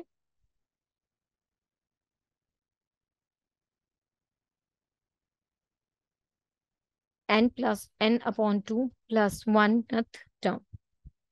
If n stands to be odd. So total number of terms will be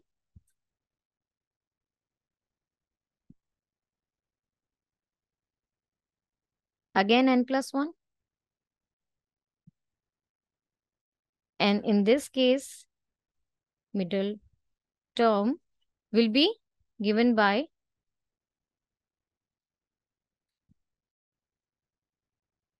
and these are the two middle terms. Right. Now let's get back to our problem. You were given the expression 2x minus 1 upon 3x raised to power 10. Here n is equal to 10, which is even. So the middle term or the central term will be equal to t of 10 by 2 plus 1, which is equal to t5 plus 1, t6. This will be equal to 10c5 into x, which is first term, that is 2x raised to power 10 minus 5. Minus 1 upon 3x raised to power 5, which will be equal to minus 10c5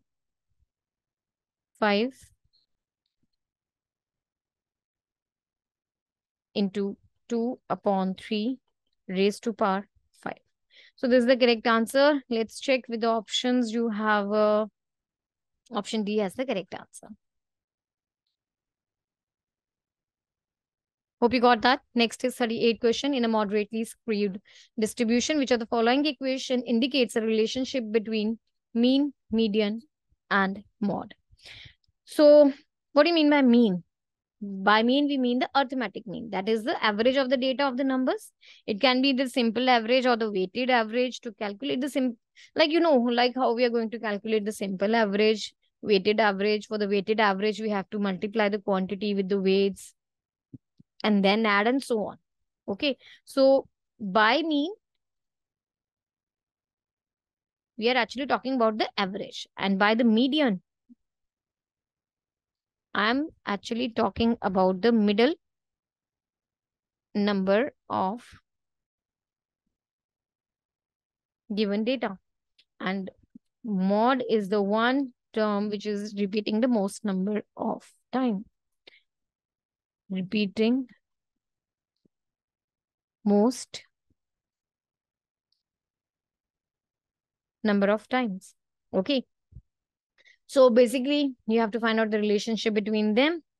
And it is definitely given by, let's talk about first. So mean minus mod is equal to 3. Mean minus median. Let's open it up. So you will have minus mod plus 3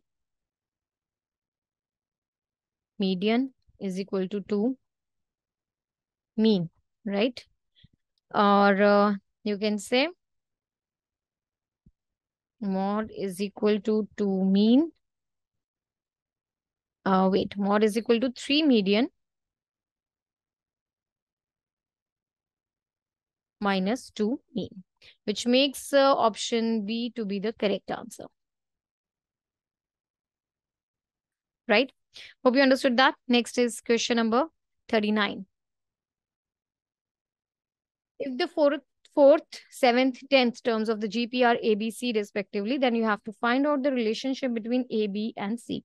See, the general term of any GP series is given, like first term is A, then the second is AR, then you have AR square, AR cubed, so on, AR raised to power n minus 1. A is the first term, R is the common ratio, and N is the number of terms. First term, R stands for common ratio, N is number of terms, right? So now you are given that fourth term, so T fourth is, this is given by AR cube, and this is given to, actually this is, don't, I'll use some another denomination, but this A, okay, this is the first term, sorry, the fourth term. So I'll represent it using some another denomination. Let it be capital A, so that you don't confuse the same A's, okay? All right. So this is a capital AR cube is equal to A, T7 and T10. This is AR raised to power 6, AR raised to power 9. This is equal to B, and this is equal to C. Now let's say this is number 1, 2, and 3. Multiplying 1 and 3, that is T4 into T10, which is equal to AR raised to power 3 into AR raised to power 9. Multiply is equal to A multiply B. So this is equal to A square, R raised to power 9 plus 3, which is 12, is equal to A into C. Right? So this can be written as A into R raised to power 6, whole raised to power 2 is equal to A into C. What is AR raised to power 6? See, this is equal to B. So that means B square is equal to A into C. Right? This is what you needed to prove. Then you have to find the relationship between A, B, and C, and that is B square is equal to A into C. Option C is the correct answer. Hope you got that. Next is 40th question. You have to find the value of integral of x into log x. To solve this question, I'll be using the integration by parts. And what is that? Integral of uv dx. First function to second function dx is given by first function integral of second minus integral of derivative of first into integral of second. Okay. Now let's get back to our problem. We were given x into log x dx. So I'll take the x as the first function, and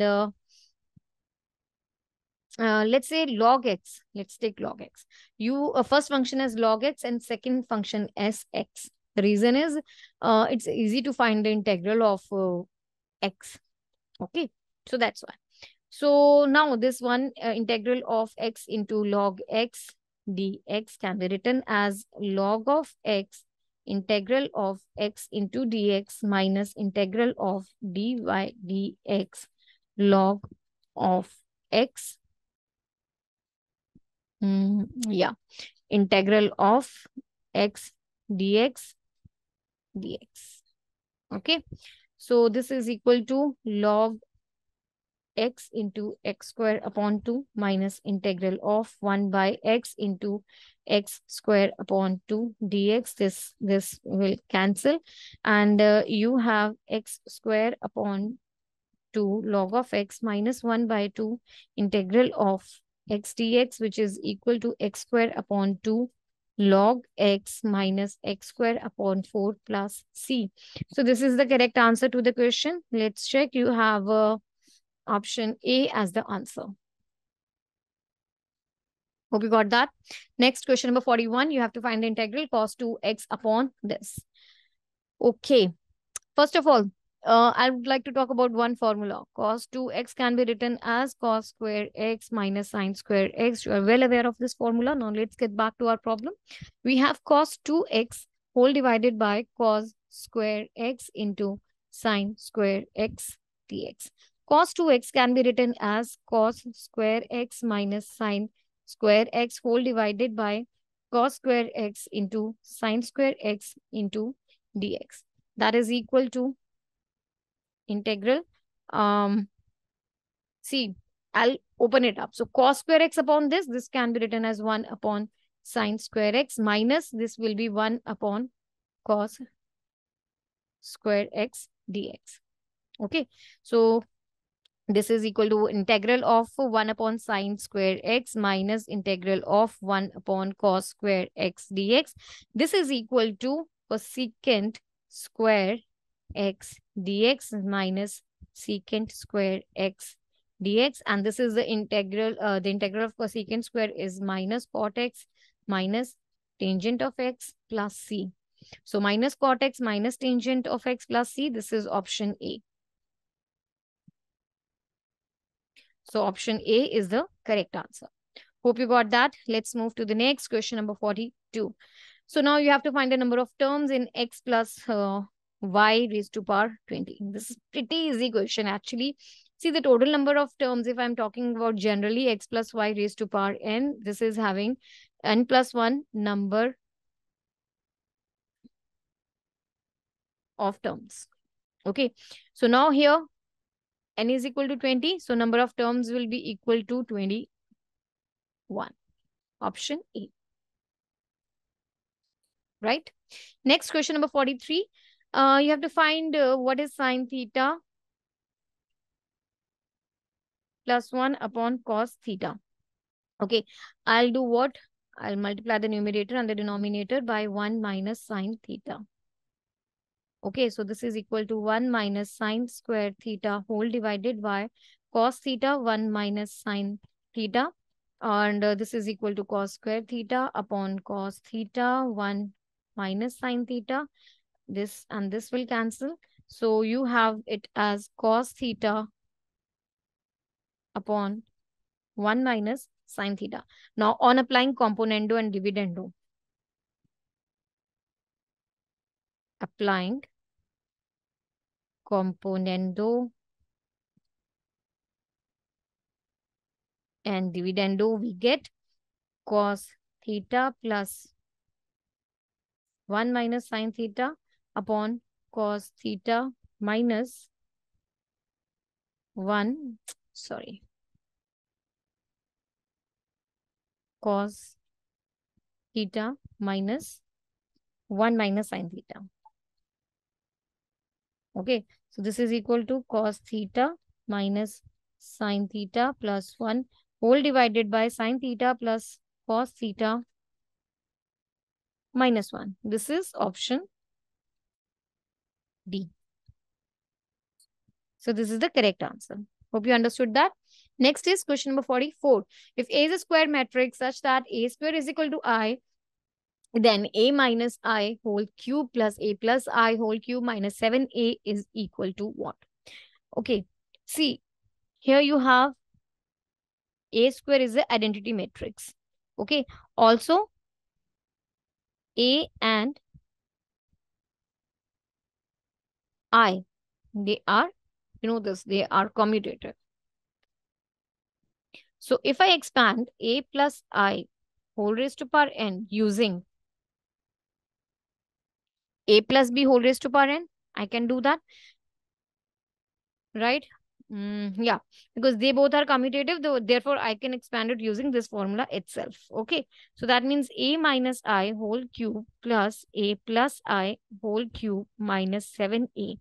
This can be written as first term cube minus 3A square plus 3A minus I cube. Now the second one, plus A cube plus 3A square plus 3A plus I square minus 7A. So, yeah, this will be 2A cube plus this is 3A square, and this will cancel, and you have 6A. Here is cube. Okay, these two will also cancel. So minus 7A. Okay, so now this is 2A square into A plus 6A minus 7A, which is equal to, see, you had already been given that A square is equal to I. So this can be written as 2A plus 6A minus 7A, which is equal to A. 8A minus 7A, which is equal to A. That means you have option A as your answer. Hope you understood this. Next is question number 45. So this is the given matrix. Matrix A is given by this. Adjoint of A transpose dash is equal to what? See, this is pretty easy because you have this square matrix like 2 by 2 order. If you have a 2 by 2 order matrix, then the adjoint of A, which is this matrix, is given by adjoint of, when A is this, then adjoint of A is given by, see, I will interchange their position. So D will come here, A will come here, and I will simply change the sign for these two digits. Okay. And transpose of A, transpose of A is given by A dash is equal to A C BD. Okay. So I will change, I'll make the columns into rows and rows into columns. I hope you understood this. Okay. Now let's move toward the solution. You have been given A as 2, 5, minus 11 and 7. So what will be the adjoint of A? This will be 7, 2, minus 5 and 11. So let's do the transpose of it. This will be 7 minus 5, 11 and 2. That's it. You have 7 minus 5, 11 and wait, let me check. 7, 11 minus 5, 2. This is option C. Right, let's check. 7, 11 minus 5, 2. Yes, this is the correct answer. All right, hope you got that. Next is 46 question. You have to find the inverse of the matrix A, where A is given by this. So let's go. You have to find the A matrix is 2, 5, 1, 3. Let's say you have the identity matrix, which is given by 1, 0, 0, 1, and A is equal to I of A. So that means 2, 5, 1, 3 is equal to 1, 0, 0, 1 into A. Here, let's do some transformations. Let's change R1 as R1 minus R2. So this will be given by 1, 2, 1, 3 is equal to 1 minus 1, 0, 1 into A. And let's do now R2 as R2 minus R1. So now you will have this as 1, 2, 0, 1 is equal to 1 minus 1 minus 1 to A. Next, R1 as R1 minus 2 R2. So this will be equal to 1, 0, 0, 1 is equal to 3 minus 5 minus 1 to A. That means A inverse will be given by 3 minus 5 minus 1 and 2. So 3 minus 5 minus 1, 2. This is option B. Hope you understood this. Let's move to the next question then. 47. Now you are given a vector problem. You're given the two vectors. A vector is 2i, 2j, 3k. B is 5i, 2j, 7k. You have to find the dot product of the two vectors. So that's pretty easy.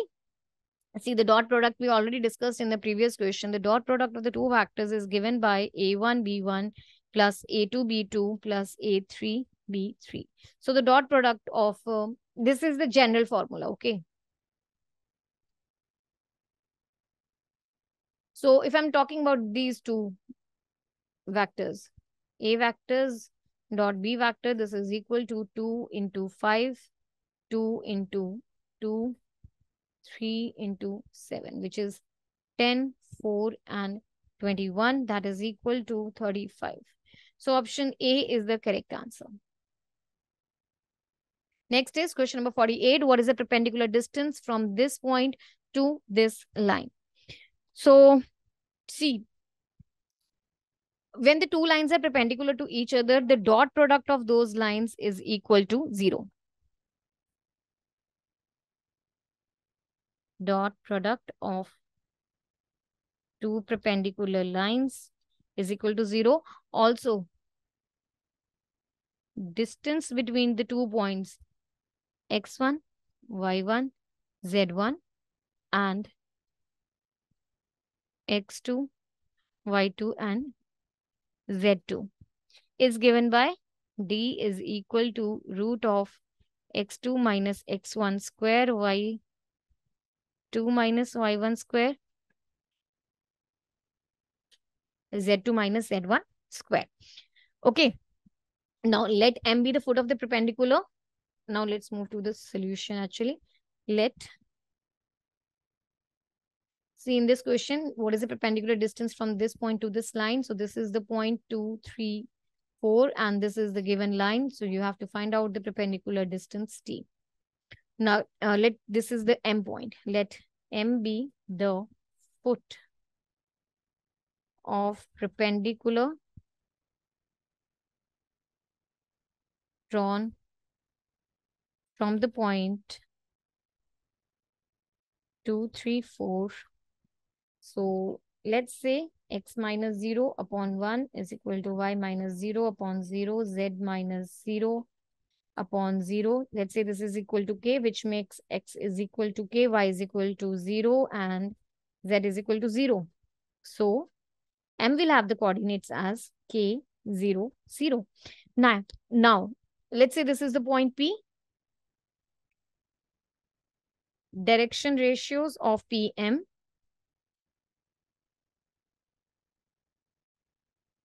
will be given by 2 minus k, 3 minus 0, 4 minus 0, which is equal to 2 minus k, 3 and 4. And direction ratios of the line are 1, 0 and 0. Now PM is perpendicular to the given line. Therefore, 2 minus k into 1 plus 3 into 0, 4 into 0 should be equal to,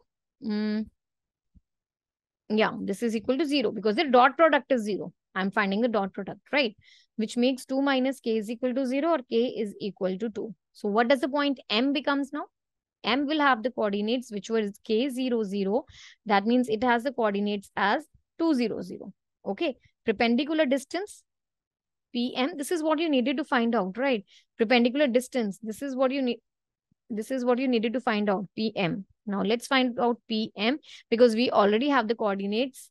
P is having the coordinates 2, 3, 4 and M is having the coordinates 2, 0, 0. So length of PM will be given by root of 2 minus 2 square, 3 minus 0 square, 4 minus 0 square, which is equal to root of 3 square plus 4 square, which is root of 25 or 5.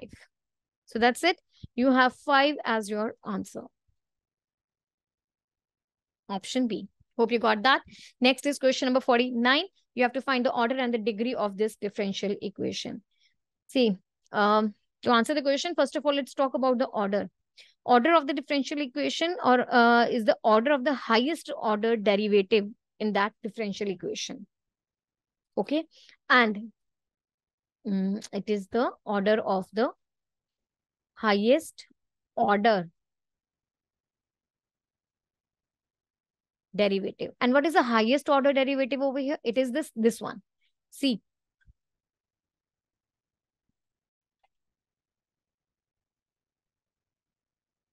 So that means order is 2 because the second order derivative. Okay, this is called the second order derivative. And now what about the degree? See, when I'm talking about the degree, this is the highest power of that, in this question, this is the highest power derivative, right? Highest power derivative is this. So what is the power of this? This is 1. Degree of the differential equation, this is the highest degree of the highest order derivative, which is involved. Question number 49, you have to find the order and degree of this differential equation. See, what is the order of the differential equation? The order of the highest order is the order of the highest order derivative. And what is the highest order derivative? It is this. It is the second order derivative. So order is equal to 2. Okay. Next, you have to find out the degree. The highest degree of the highest order derivative is, like when you are talking about the degree of the differential equation, I'm talking about the degree of the highest order derivative. See, in this, what is the highest order derivative? Let's write down the equation over here. D square y upon dx square plus 3 dy upon dx whole square plus 4y is equal to 0. What is the power of it? Or what is the degree of it? It is 1. So that means the degree of this differential equation is equal to 1. That makes your option A to be the answer. Hope you understood this. Next is question number 50. If a coin is tossed thrice, you have to find the probability of getting 2 heads. See, the probability of any event to happen is equal to the number of favorable cases divided by number of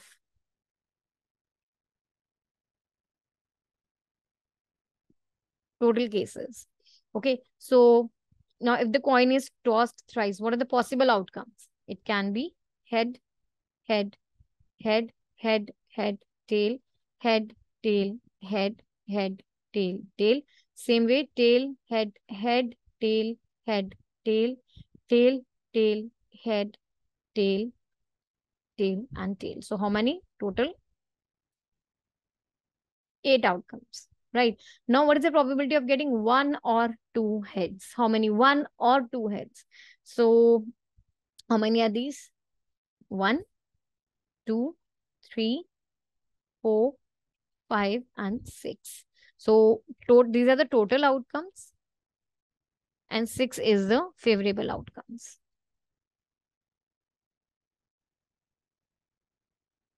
So that means P of the event A, that is a probability of getting 1 or 2 heads, required probability is 3/4. Option C. Hope you understood this. Next is question number 50. Now we are moving towards the English questions. You have to select the correctly spelled word. Question number 51, you have to find the correctly spelled word. And I think the word is mathematics. Let's write on the correct spellings for that. M-A-T-H-E. M-A-T-I-C-S. And the correct spellings for mathematics, they are your option D. So that's it. These are the correct spellings for the word mathematics. Option D is the correct answer. What is mathematics? Mathematics means abstract science of number, quantity, space, or any mathematical concepts, right? Which involves some calculations. That's it. You have option D as the answer. 52 question. Next one, you have to select the most appropriate synonym for the word agony, and these are your options. Let's discuss the meaning of all the words one by one. See, when I'm talking about the word agony means torture like. Agony means torture, misery, distress. And what do you mean by pain? A state of suffering.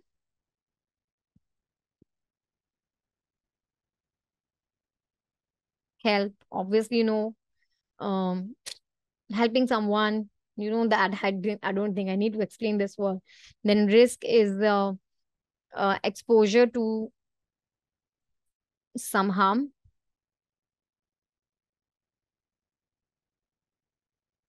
Blame, holding someone responsible. Holding someone responsible for wrong. Now you have to find out the synonym for the word and the synonym for the agony, that is torture, misery, and that's definitely pain. Option A is the correct answer. Hope you understood that. Next is question number 53. You have to select the most appropriate antonym, and the given word is lenient. Options are generous, helpful, strict, and defensive. See, lenient means like more, who's more merciful or tolerant. More tolerant, that's a good word. More tolerant than expected. And generous means showing a readiness to give more of something. Generous, ready to give more. Helpful is one is ready to help.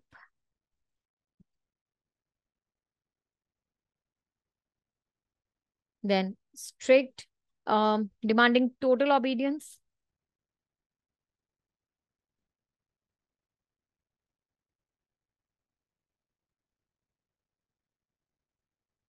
And then is the word defensive, used to defend or protect.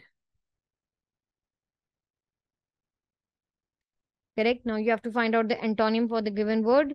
Lenient. Lenient means who's very lenient. He doesn't say you anything. More tolerant than expected. And the opposite of that is, of course, strict. Option C. Next, question number 54. You have to complete the following sentence by choosing the correct option. No sooner did we go out on the road, dash, it began to rain heavily. When, than, then, but. No sooner did we go out on the road when it began to rain heavily, than it began to rain heavily, then it began to rain heavily, or but it began to rain heavily. See, no sooner is used to show that one thing happens immediately after another. Okay. It is often used with the past perfect, also with the past indefinite, and is usually followed by the word than.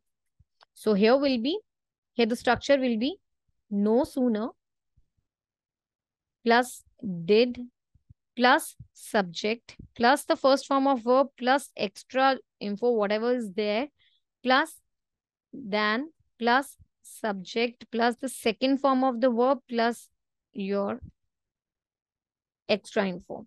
Okay, so option B is the correct one. No sooner did we go out on the road than it began to rain heavily. Next is question number 55. You have to select the most appropriate option.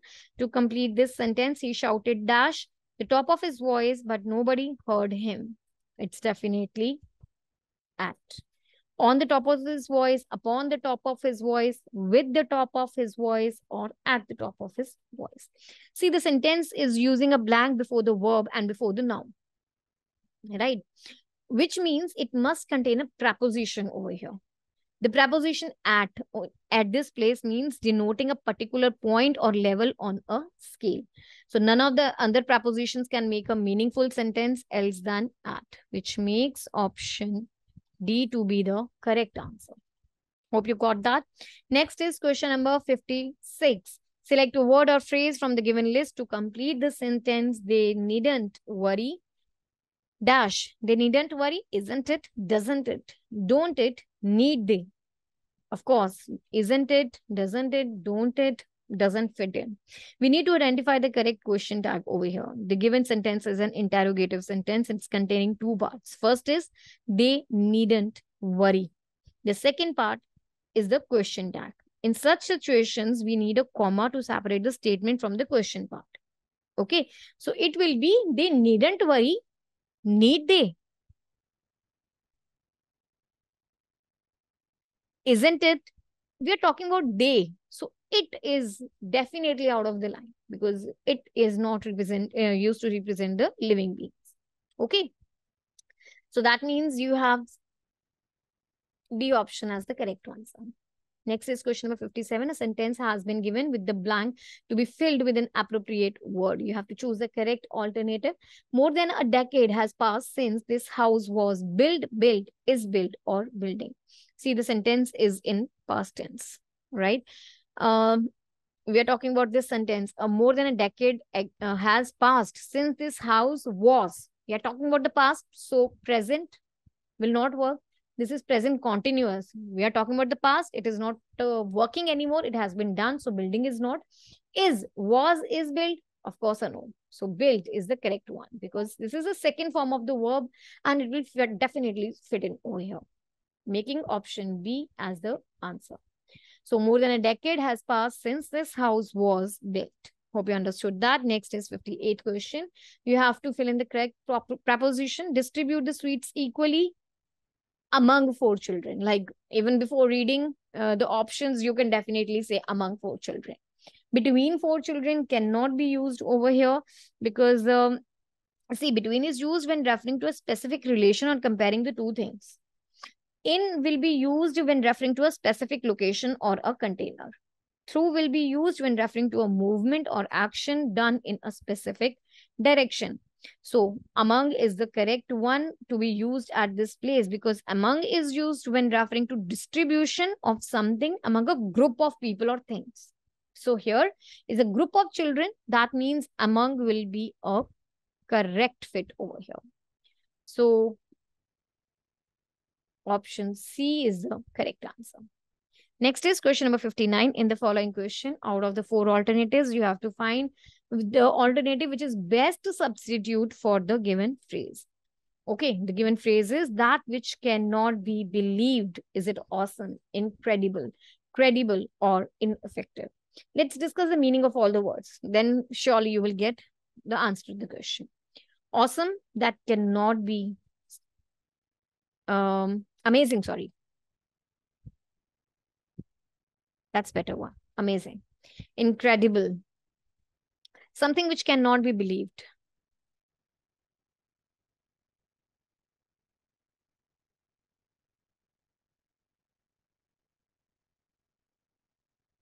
Right. Credible, trustworthy. Ineffective, something that is useless.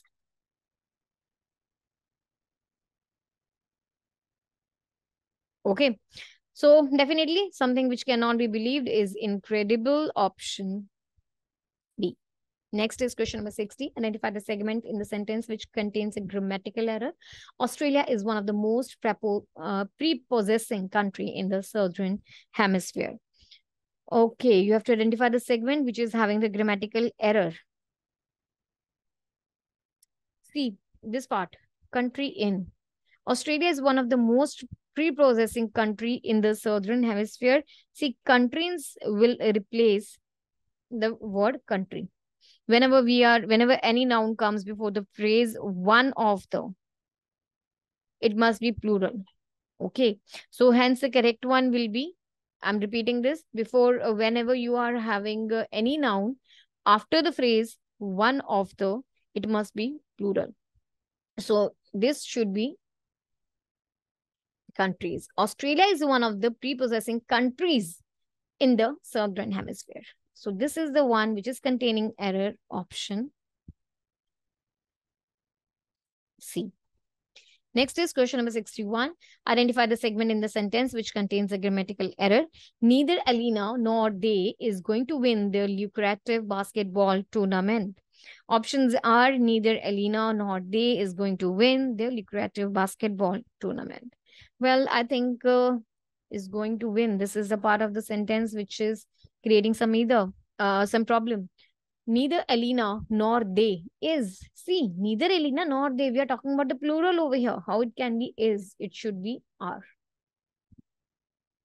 So are should replace the word is. If two subjects are joined by not only, not, also neither, either, then the verb will also follow it to its nearest object. Fine. So that's it. Neither Elena nor they are going to win the lucrative basketball tournament. Option C is the part of the sentence which is containing the error. Next is question number 62. You have to select the correct passive form of the given voice. He wrote a letter in verse form to his friend. So I will not read the options. I'll just translate it to the passive voice myself. Okay. He wrote. This sentence is a simple past tense.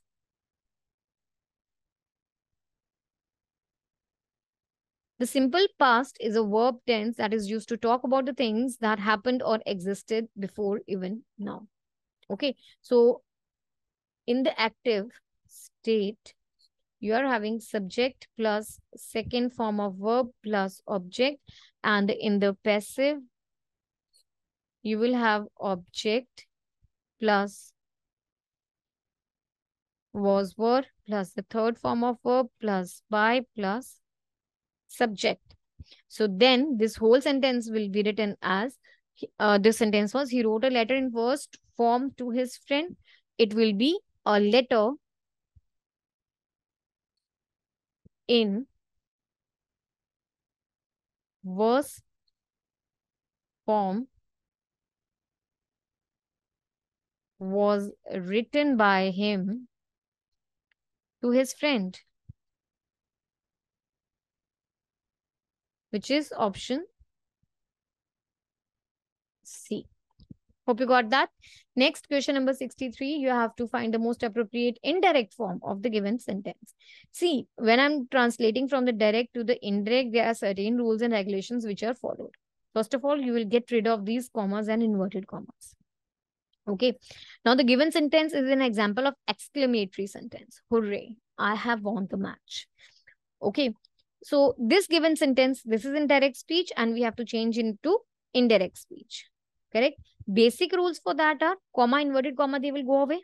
And this will be replaced by the word that. According to the reporting verb, changes are made in the direct sentence or the sentence in the inverted commas only. That will make the whole sentence as he said, it will be he exclaimed, because this is an exclamation sentence. So it will be he exclaimed. Now, hooray, that represents joy. So I will say joyfully. That his friend, that he has won the match. It will be he had. Okay, I'll rewrite this. He exclaimed joyfully that he had won the match.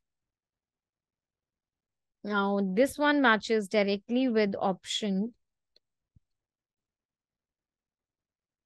B. Okay. Next is question number 64. You are given here are 4 jumble sentences. You have to pick the option that gives you the correct order of them. So let's read down the sentences. First is, so I had to try this place out. Serves up the best Dutch apple pie in all of the Utrecht. This is the magnificent restaurant right here, and I love Dutch apple pie. Okay. So see, the first sentence will be, what I'm feeling over here, the first one will be C. This is a magnificent restaurant right here, because none other. So it has already been talking about something. These are anyways, and that means again, it has been already talking about something. Serves also shows it is not a starting of the sentence. The only option left, this is a magnificent restaurant right here. So this is the first part of the first of the sentence. Now the second sentence will be the B part. This is a magnificent restaurant right here, which serves up the best Dutch apple pie. Okay, so now this comes. After that, you will have the D, and I love, no. Yeah, so, and I love Dutch apple pie, so I had to try this place out. Okay, now it holds make it this whole as a whole makes a sentence sense. Let's read it out. This is a magnificent restaurant right here, which serves up the best Dutch apple pie in all of the Utrecht. And I love Dutch apple pie, so I had to try out this place. That's it. C, B, D, A is option B. Next is question number 65. Given here are 4 sentences. The first sentence is in the correct order, while the rest of the sentences are jumbled. You have to pick the option that gives the correct order. So let's read them. You are given the first one in its correct position. Let's read. This is the residence, and actually I have just learned, which is very impressive, given the fact the first structure was built in 1395 and it continued being bigger and bigger and bigger, that this is the largest city palace in all of Germany. See, definitely the first one is A. This is the residence, and actually I have just learned. After that, it seems which is very impressive. Doesn't suit over here. Was built. Nothing is being talked about. We are talking about the learning over here. Next, that this is the largest city palace. This is residence, and actually I have just learned that this is the largest city palace in all Germany. This makes the option D to be the next part of the whole paragraph. Next comes option B, which was built in, this is the residence, and actually I have just learned was built in 1395 and it continued being bigger and bigger and bigger, which is very impressive given the fact that the first structure that was built in 1390, sorry, I'll read it once again. This is the residence, and actually I have just learned, this is first is A, that this is the largest city palace in all of the Germany. This is then is D.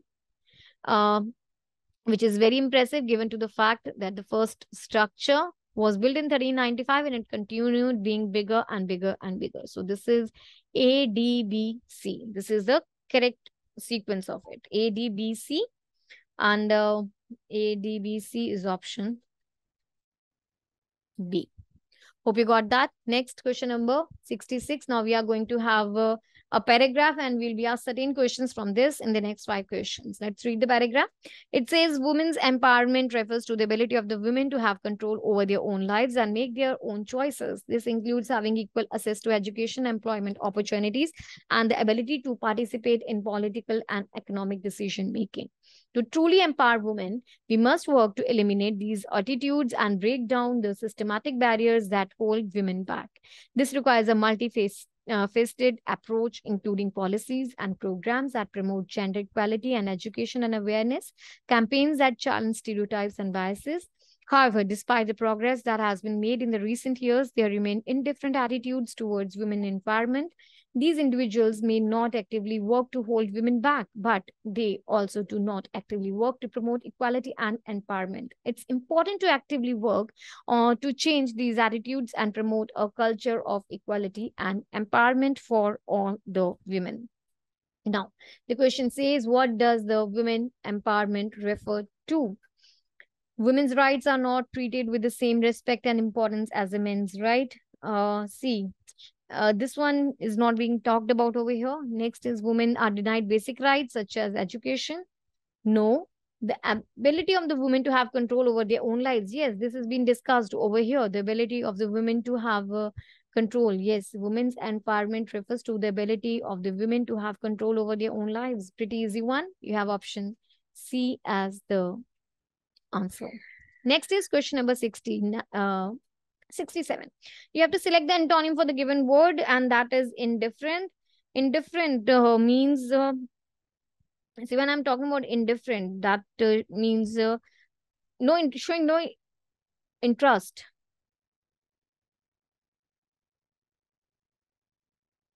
Or concern in something. It shows the lack of engagement or investment. And the options are apathetic. This means showing or feeling no interest. Same one. Attentive. When I'm saying attentive, that means paying very close attention. Then is the word insensible, which means lacking feeling or emotions. And the word is incurious, the last one, which means lack of interest again.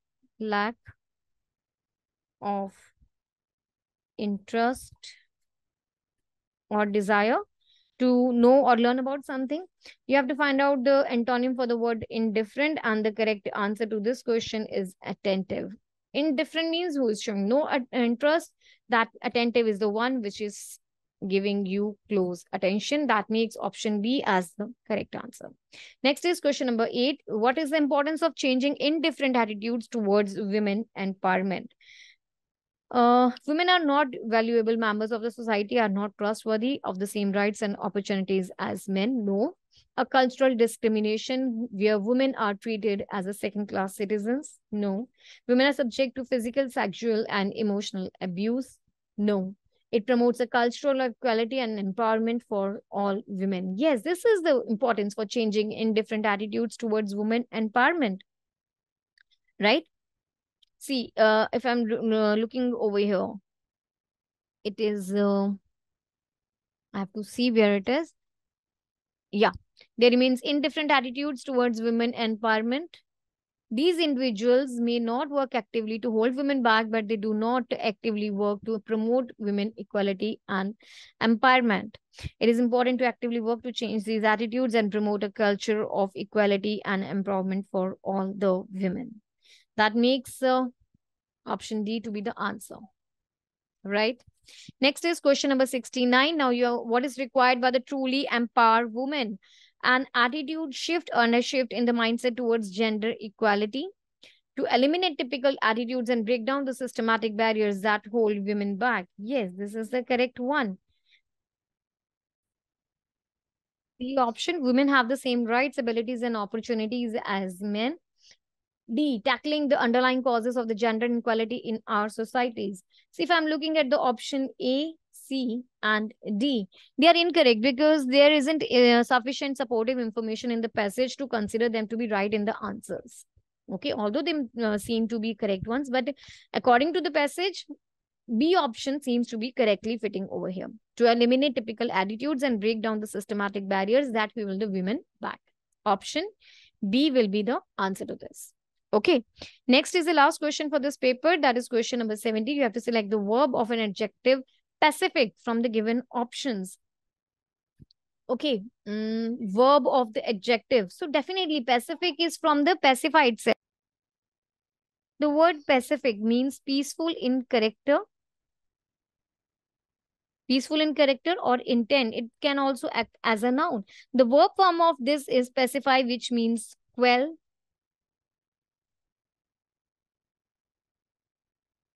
The anger.